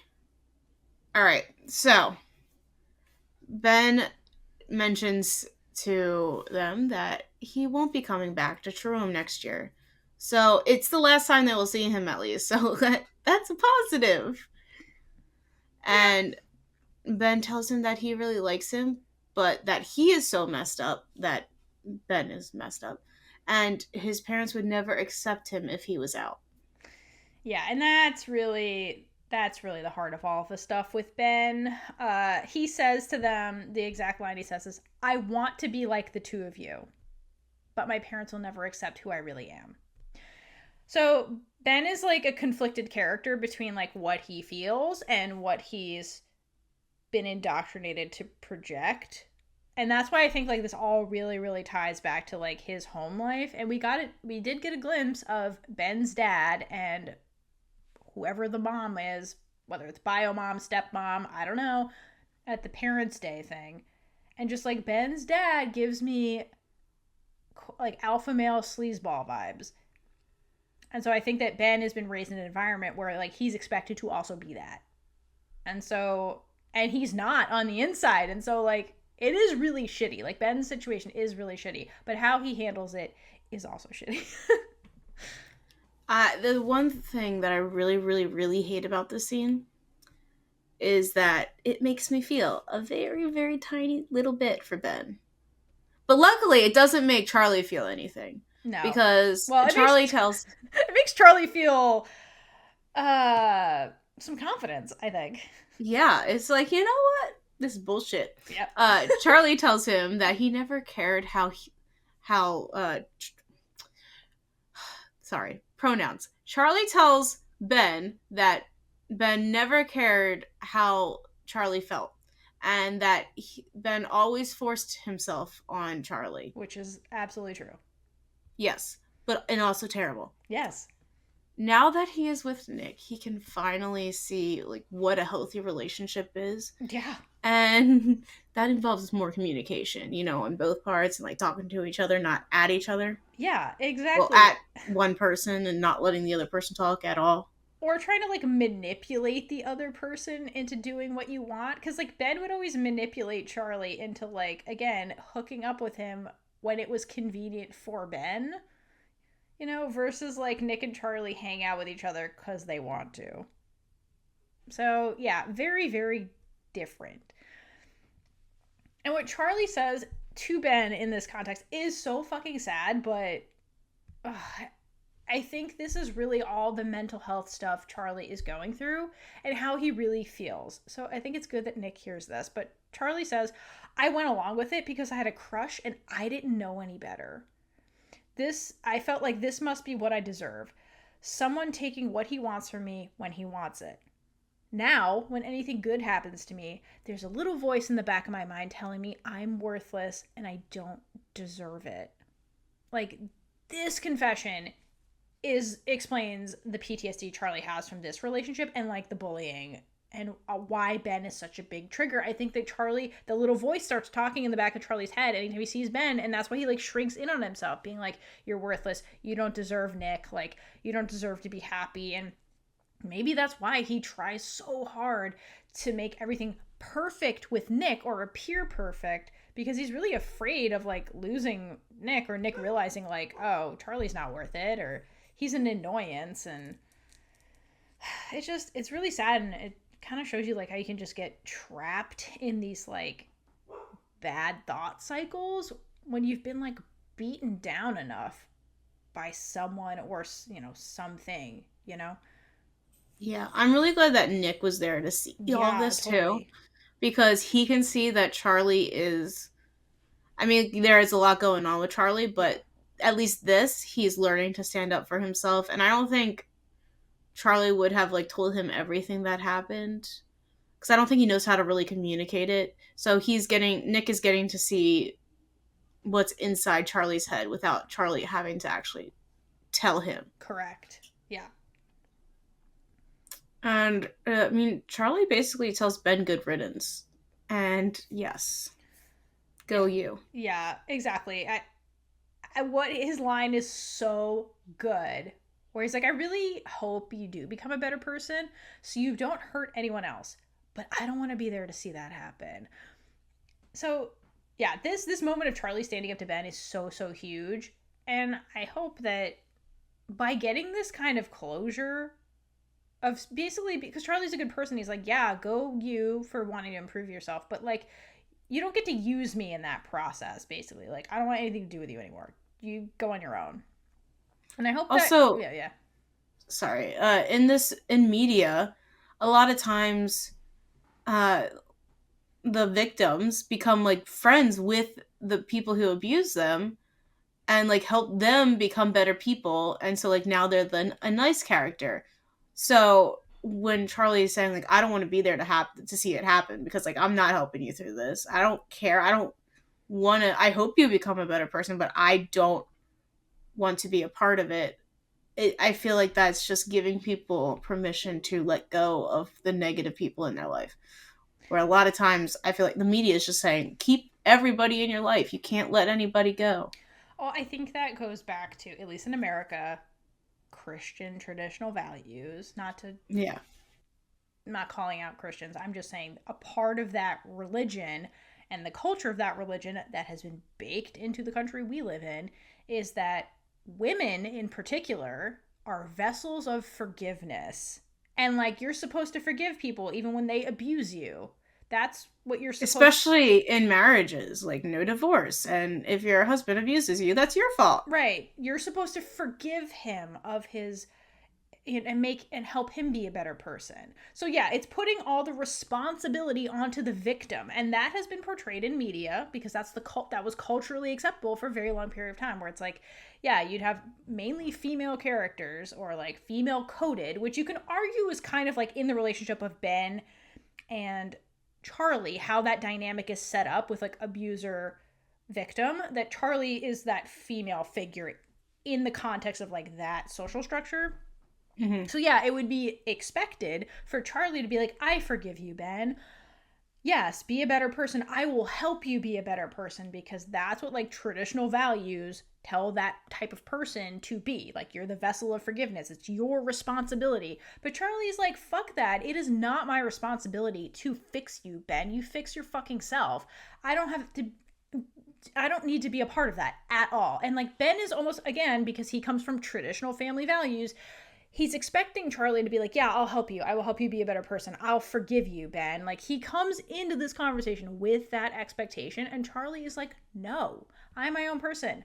I'm not responsible for you. You're responsible for you, Ben. What you choose to do, you need to live with the consequences of that. And that's basically this conversation. And it's so good and so important because, yeah, stop with the fucking victim blaming shit. Like, victims are not responsible for their abuser's behavior. During, after, or before, it is all on that abuser to like figure their fucking shit out and be a better person on their own because they want to, not because the victim is responsible for fixing them. So I do like this scene. I think it puts a lot of things that have been hella problematic culturally for a very long time into the light, and this is a much healthier way for the victim to carry on with that. So, and I hope that through this that Charlie gets some autonomy and like his mental health spiraling lessons, because it seems a lot to be triggered by Ben, and by basically being like, fuck that, get out of my life, I never want to see you again. That trigger can at least be like eased a bit from him, because it's just been so huge this season. I'm really hoping. I know we see more of Charlie's mental health in the next season, because that's what you told me. Yeah. Not that I know anything of what's happening. I mean, I'm lucky I know what happened already. You could see the signs are there. Like, Yeah. even at the beginning of this episode where like Nick's like, oh, he's not eating again. Like, the mental health stuff is there. They purposely have sprinkled many, many signs of Charlie's mental health decline throughout the whole show.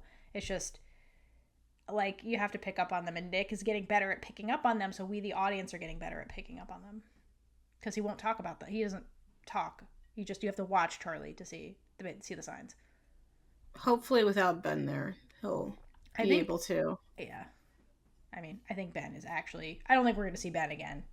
No, he's out. The character, like the actor's gone. Yeah, there is not really a lot of Ben.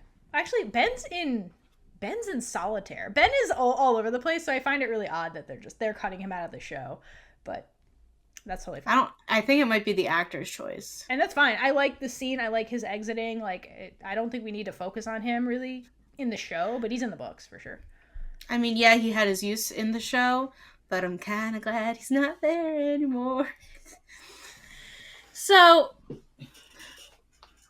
towards, I believe it's the end of the scene, we get this rainbow wave. And, like, it's actually, like, a wave, like, that you see, and at the beach you hear ocean sounds. Like, it literally is a wave.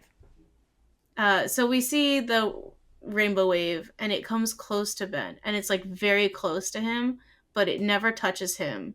And it's signifying that he will never be able to come out. He'll never get to have what Charlie has. Yeah. Well, the wave comes up to Ben, and Ben kind of like hesitates, and then he steps away. Like, he could step into it, but he chooses to step away. Mm-hmm. So I think that, yeah, Ben is choosing not to be like Nick and Charlie. He's going to choose the comp het life. He accepted that very quickly, so I don't think he'll ever allow himself to even think that it's a possibility. No, never. And I'm not going to lie, this is probably one of my favorite scenes in the show. And like, you know, I've probably said this before, like, Ben, this doesn't happen in the show. We don't get the backstory on Ben. So I like the way they expanded this, because to me, Ben is fascinating in a very morbid way. He's the epitome of a tragic character and an unfortunate reality for so many people who are stuck in homophobic situations like this. And Ben, and I think that, again, it ties back to Ben's line about the homophobic parents. And I think that if you look at it, there's a direct parallel being set up, or foiling happening with Darcy and Ben. Because what they have in common is they both have homophobic families that are unwilling to accept them for who they are in their home life. And that leaves both of them with degrees of internalized self-hatred. Because unfortunately, that's what happens. So, like, stop being so fucking homophobic. It psychologically damages people. But they have that self-hatred because of their home lives. But the major contrast between them lies with how that trauma manifests in their behavior outside of that environment. Darcy goes polar opposite. She's just as gay as the day is long and has a whole ass girlfriend with whom she's proudly affectionate with in public, and just embraces very fully who she is and is free when she's free of her oppressive family. So Darcy embraces who she is, to summarize that. Ben, on the other hand, is the type of person that hates that part of himself, that just cannot please his parents, so much so that he hides it at all cost. He runs from who he is, and he makes his sad feelings about that hatred everybody else's problem, which is why he outwardly treats Charlie like trash. He's projecting his hurt and hatred onto Charlie, and because Charlie is out and no, when he was outed, he didn't deny it and be like, no, I'm not gay. He was just like, yeah, I'm gay. He owned it, which is something Ben can never do. And Ben hates that Charlie can so easily do that when he can't. So he, takes those feelings out on Charlie. And in the conversation, Ben, expressed that, he really did like Charlie. And I think that's true to a degree. He's torn between his desire for somebody like Charlie, somebody good like him, and to use his words, and his hatred at Charlie for just shoving being out in his face, because Ben is too scared to do that. So the part where Ben basically honestly admits why he liked Charlie, I wanted something good, you were something good, that part kills me, because I think not only did Charlie need to hear that, he needed to hear that he is good, right? Because Ben did not make him feel that way, but Charlie is good, and I think he needed to hear that. But the way Ben lights up when he says it, almost being honest about this part of himself, does bring him joy. But like you pointed out earlier, this was a very one-sided, toxic relationship, and Charlie really did need to reject Ben here for his own well-being. And so when we get to the wave scene, the rainbow wave scene, the symbolism of him walking away from that approaching rainbow is so heartbreaking, because he so easily could make the choice to be himself, walk into the rainbow and walk into that exhibit, because the rainbow is coming from that exhibit, but he actively chooses not to because he's afraid. And it's just very tragic. And I think the fact that the creators chose to make this a wave is also intentional, because again, you hear the seagulls and this beach sounds. And remember, the beach was the location where Charlie and Nick found their happiness at the end of season 1 by proclaiming they were boyfriends, and they were going to tell people that mattered. And to have that happen here with Ben, and to him choose to walk away from it, is demonstrating, like you said, Ben will never have that. Never. He's never going to have that happy beach moment with a boy like Nick and Charlie did. So I love that too. It just sucks for him. It's sad, but that is the reality for some people, This is real. And it sucks that people are beaten down by homophobia from other people to the point where they hate themselves so much that they harm other people. it sucks that this is a reality. It really does. Yeah. So, bye, Ben. I thought you were fascinating, but I thought you were about to say bye, bitch. Bye, bitch. Yeah, let's say goodbye to him and go to a scene that we've both been dying to talk about for a while now. The awkward dinner party. Yes, the awkward dinner party. I don't like the beginning. Like, we have to wait for the solo Olivia Colman scene. Then it's great. Yeah. Anyway, so when we first get to Charlie's house, Nick's house. Via Charlie, who is arriving at Nick's. Yes. Nick's dad is over, and he's hanging out with David watching rugby. Like, and that's seriously a epitome. Like, of course they are. They're doing man stuff. That's all I can think of. They got beers. They're doing man stuff. Unsurprisingly, but annoyingly, Nick's dad does not remember Charlie's name when he comes in. He's like, and you are? You literally met, like, if he would have just talked to you about him, maybe, but you met him. It's been less than a week. It goes to show you how little Nick's dad pays attention to anything that isn't himself. So there's that. Olivia Colman is amazing as always. And she tells Nick that he doesn't have to tell his dad about Charlie being his boyfriend because he doesn't deserve to know if Nick doesn't want him to. And you know what? At this point, I don't think his dad deserves anything. No. His dad's maybe David. Also, he deserves to have to live with David. Also, his dad's not going to remember. He can't even remember Charlie's name. So even if you tell him, what's the point? But Nick says, I'm not doing it for him. I'm doing it for me. Which, good on you, Nick. Like, good on you. That's the good attitude to have about this. And then luckily, not too much can happen in between this. And Charlie's family arrives. And it's important to note that Tori is seated next to David.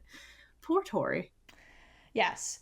Another important note is that Tori does not have a drink with a straw during any of these scenes. So that will explain her behavior later. Because no straw equals murderous Tori. So there's that. Charlie did not give them the note.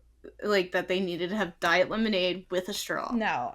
Charlie gets stressed out by big dinners. So the other thing to take note... So he wasn't thinking straight. So the other thing to take note of is that all throughout dinner, Charlie is playing with his food, but he doesn't actually eat any of it. He's just like cutting it into smaller pieces and like pushing it around his plate. Oh, man. Poor kid. Anyway, so David starts being David, and he tries to out Nick. Like, just kept prompting him and egging him on to tell his dad. And Tori, he's like getting so pissed off with him already, and she speaks up asking what his problem is. Yeah, because she doesn't have a drink with a straw. She's like, I will cut you without hesitation. Cut you like a bitch. But like, despite all the murder energy that's happening at this table, it all goes over Nick's dad's head because the magic word of rugby is spoken at some point during the conversation, because like Nick's like, oh well, or well, actually David was like, oh yeah, Nick was like really adamant about Charlie joining rugby, and I don't know why. And Nick's dad's like, rugby, because according to him, it's like, oh, you play rugby? I'll learn your name now. Like, rugby, yeah, because it's a very attractive sport to women. That's why he cares about it, because like he has no personality or thought process at all. And Olivia Colman's face is just priceless when he says that shit, because she's like, what? Okay. It's like, how did I be with this asshole? Yes, like, okay, there's that. And while the comp het sentiment here is gross, I will admit, rugby isn't an attractive sport to me when women are playing it. So he's not wrong. But clearly, Nick's dad is more concerned about appearing attractive to women than he is about his own offspring, which is disgusting. That is how I feel about soccer now, by the way. I mean, yes. It's like, all I had to do was watch women play it. Who would have thought? It makes more sense when women are doing it. It just does.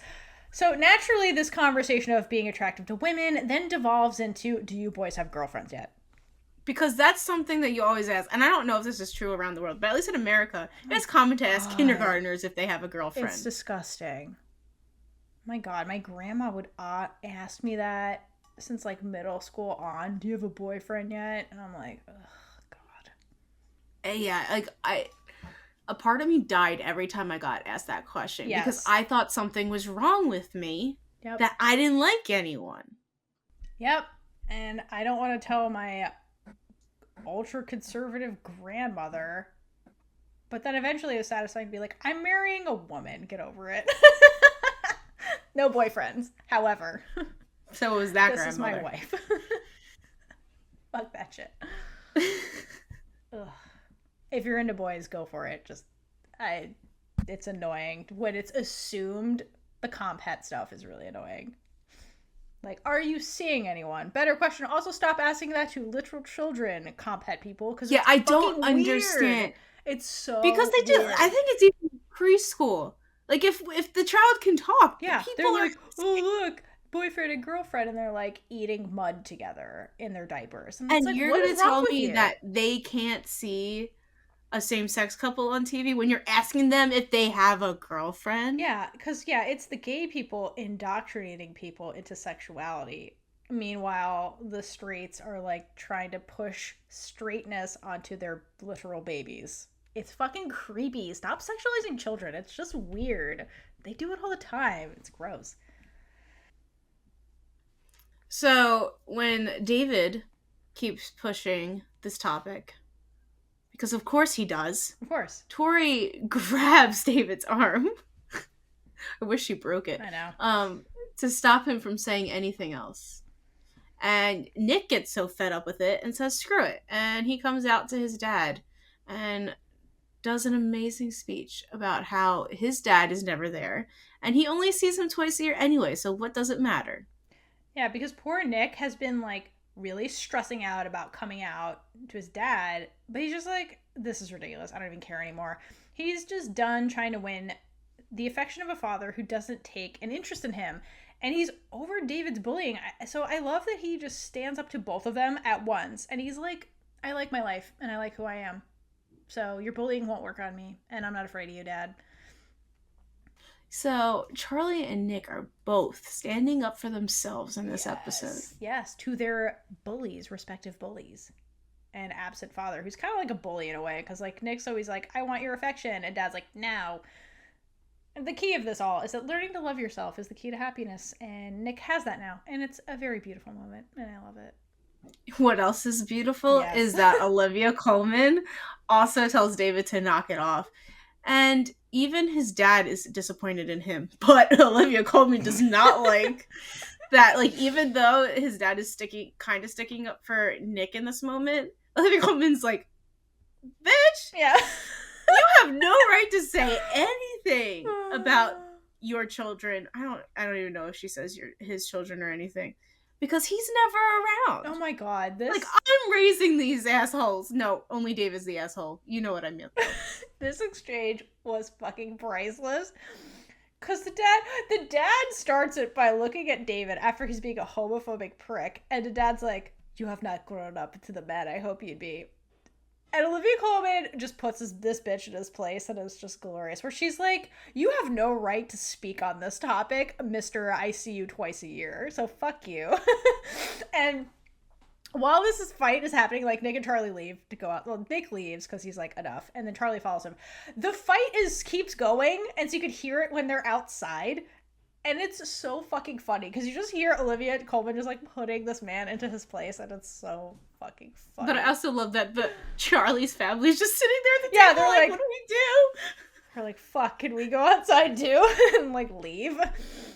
Yeah, so Charlie does leave to check on Nick, who basically stormed outside, and Nick admits that it really felt good to say it. Like, it felt good to be honest and come out, and even though, it blew up like that, but it felt good. And in cute boyfriend fashion, Charlie rewards him with a hug. He earned a hug. No. And then Olivia Colman comes out because she is the best mom and wants to make sure that he's okay. She really is. Like, one of the best TV moms of all time is Olivia Colman. The bar is not that high. No. Because she just comes out to check on him and stands up for him. Why is this bar not higher? I would say Olivia Colman makes the bar pretty high, to be honest, for like moms, period. Because she, like, on-screen moms. I mean, Olivia Colman is great. First of all, it's Olivia Colman, so there's that. And second of all, it's like very consistently, she's very attuned to Nick and like gives him space, and like she honestly is a really great mother to him. Like, this is like top of the line supportive parent is Olivia Colman, and this scene really encapsulates it too. Great energy as well. Yeah, and the conversation she has here with them is really remarkable because this has to be a really hard conversation to have from her point of view, because they're talking about the fact that Nick's dad is an absent father. And Nick is like, well, why doesn't he care? Because it's really frustrating to be the child of this, I'd imagine, whose parent just like does not fucking care about them. And parents are supposed to care about their kids, and Olivia Colman very easily could lie to him and be like, oh, he cares, but in his own way, and like make excuses, which is like the polite thing to do in like polite society. But instead, again, A+ mom moment, she's honest and she says, I wish I understood, but I don't. Olivia Colman doesn't like bullshit. That's why she's not married to this dude anymore. Yeah. But I love this where she's like, I wish I understood, but I don't. I think it's a very sad way to exist. You know, I love that honesty from her. She doesn't make excuses for him. She doesn't try to coddle Nick. She's just very honest. She's like, I don't know. I don't know why he's like this, but it must be sad.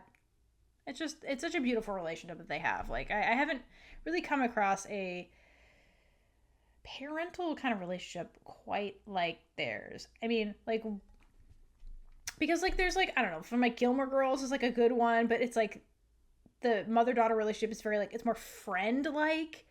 This one is very much like parent-child, but she doesn't treat Nick like he's a child. She doesn't lie to him or coddle him. She's very honest with him in a healthy way. Like this is why Nick is such a good communicator, because she is such a good communicator and he grew up in that household. So like that actually, now that I think about it, makes so much sense. Like their communication is just next level.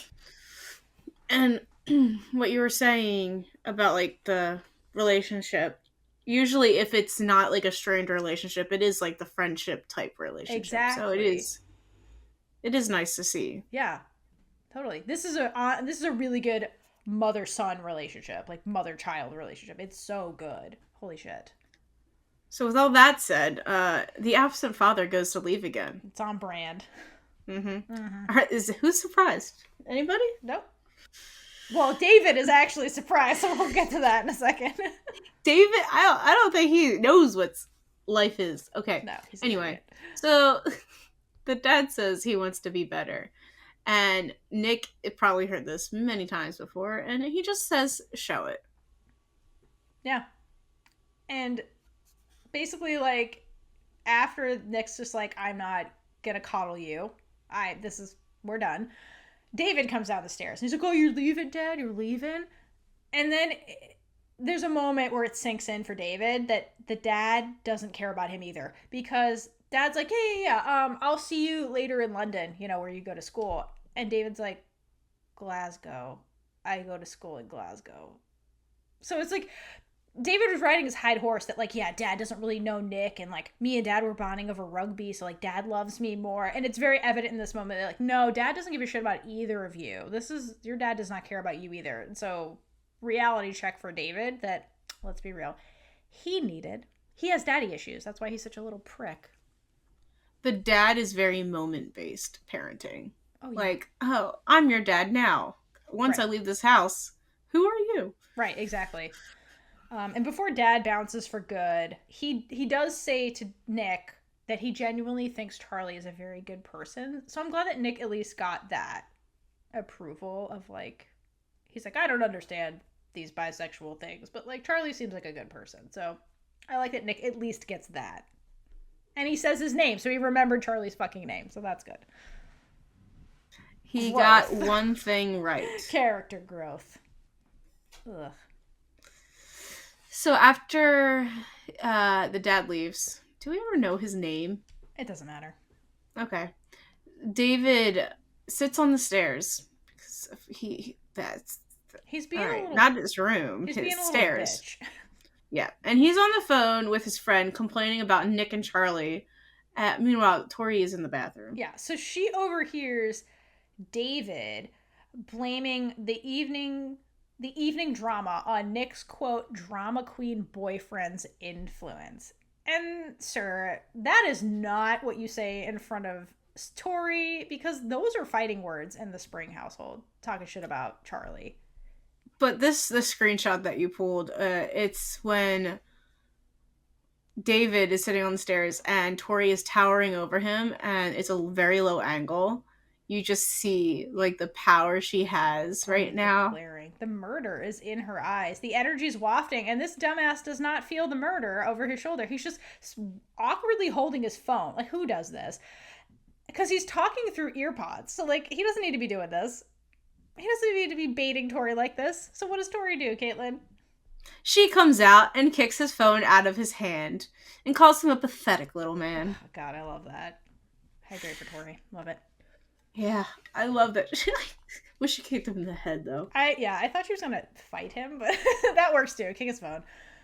Because he is a pathetic little man. He definitely is. He has daddy issues. So then we get to the end of the evening where the Spring family's leaving, and Charlie admits that Nick is a nice boy, and she's warming up to him.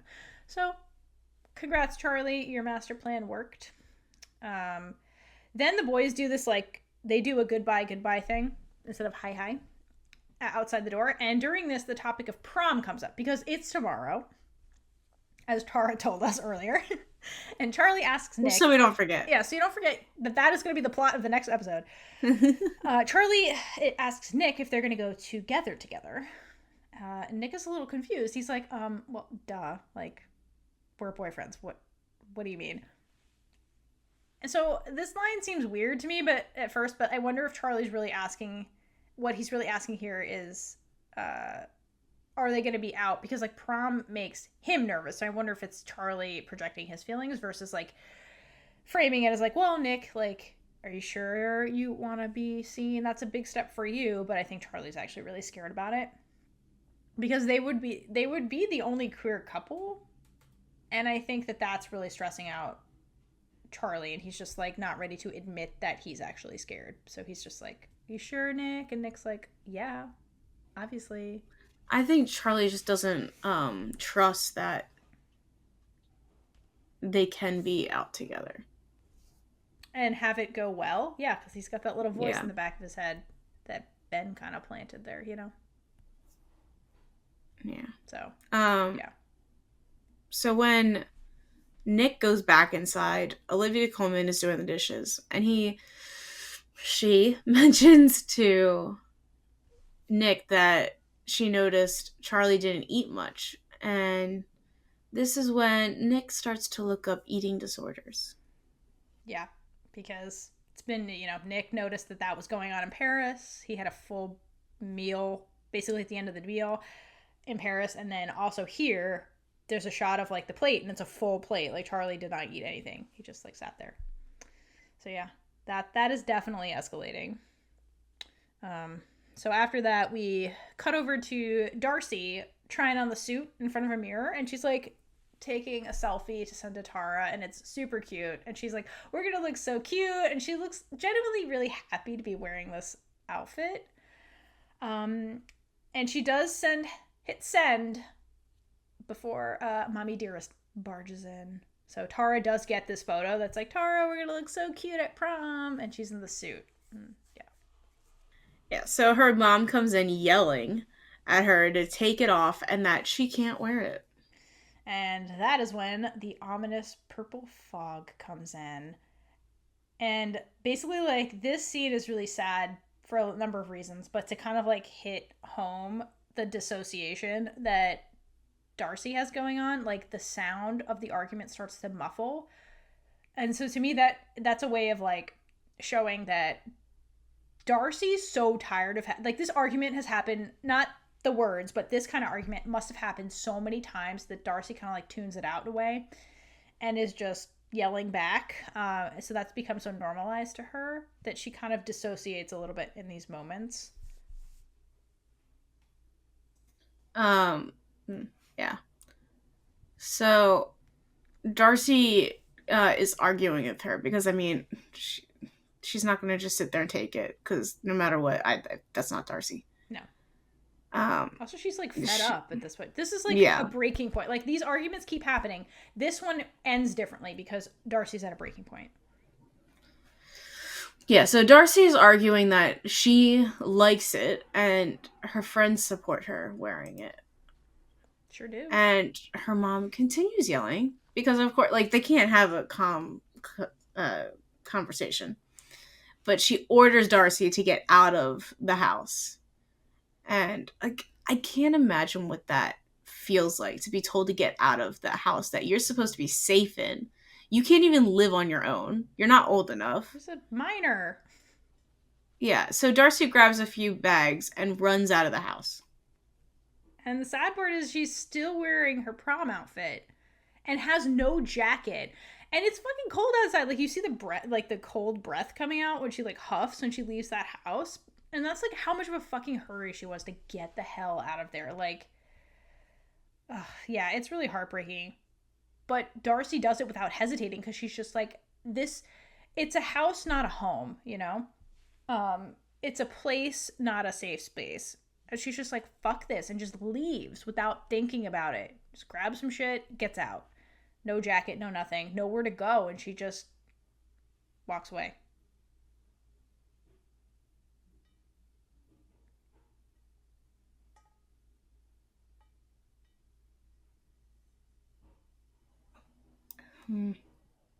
What? Did we finish this? Kaitlynn, you have one more. Thank you. I'm so sorry. I thought we talked about the dark clouds, but the dark clouds are looming around the whole screen. Yeah, like as she's leaving. Yeah. Which I think is important. Because Darcy doesn't feel safe at home, and she feels suffocated whenever she is there. Yeah, suffocated is the great word for that. Like, she can't breathe, can't thrive. Like, because, like, the fog or clouds or whatever we're calling it is very dense. Yeah, exactly. Like, they're not spread out. Like, they're very clumped together. So, and it's kind of like, you know, whenever they're like in cartoons when there is like a toxic gas or something. Yes. It kind of looks like that. No, totally. So. And I think it's significant that it's worse here than in the first scene at the beginning of the episode where she comes to the house. It's a lot smaller. Because, like, her mom's there, so, like, that ever-present toxicity is there, but the toxicity has gotten so bad, like, it's a bigger cloud now. So I think that's also demonstrating that as well. So it's really sad that happened to Darcy, but, you know, now we all know what has been going on with her this whole time and why she's been having those, like, kind of, like, dark moments intermittently throughout the series, so... I mean, I know this is, like, easy to tell. I really don't like her mom. Well, yes, obviously. Her mom just... I wouldn't be surprised if she's, like, got substance abuse issues or, like, something like that. She seems like the drunk parent, you know, that doesn't care about their kids. It's likely. Yeah. I just get that vibe, although it's not confirmed.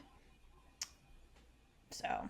yeah, it's really shitty, but, you know, this was the heavy penultimate episode necessary so that we can get to the next episode. I mean, the episode's called Sorry. Yes, it is called Sorry. So it's the creators being like, sorry for the pain you're about to go through, but we promise it's for a reason.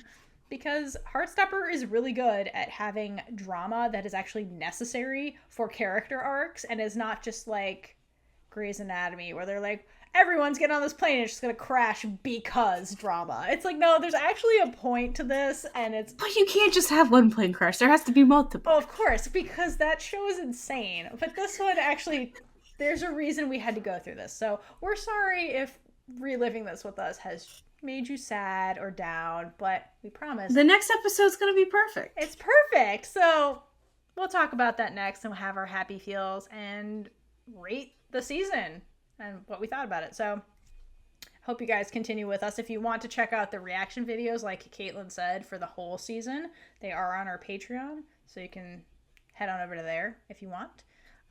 If not, we'll be back next time to talk about the season finale. So, woo! But before we leave, I do have a word now. Oh, you do? What is it, Kaitlynn? It is curmudgeon. You gotta explain why you're saying this word, Kaitlynn. You asked me what the word was, so I told you. Well, tell the listeners why we are curmudgeoning. I don't even know if we have an episode yet in this. I think we do, that we give the words. So just in case you don't know, and this is your first episode with us, welcome. I'm going to give you a word that I kind of already gave you anyway. But you're going to, I challenge you to spell it without looking it up in the comments. Put it in your comment. Bonus points if you like actually comment and then use it in your comment. Yeah, that'd be amazing. And then if you're not watching on YouTube and you are listening to this lovely podcast, leave a review and figure out how to put that word in there. I'm still waiting for some hero to take up that challenge. It hasn't happened yet. Yes, because our goal is to have reviews with like random words in there. So people are like, what and is people this are podcast? Like, and it's really random. Yeah. So I try to pick ones that are really random. When you look at, you would not really understand how to spell it. So today I'm picking curmudgeon, which is a good. I don't know what it means or how to use it. So Kaitlynn, it's actually a good word for this episode. So yeah, maybe look it up after. So all right, you have your challenge. Next time everything's gonna be perfect. And until next time, hydrate for lesbian Jesus. And gay it up all over the place. Bye. Bye. And with that, we've been Big Gay Energy. If you like this episode, check out all our other episodes right here on YouTube. Please leave a comment below, and subscribe for more amazing, super gay content.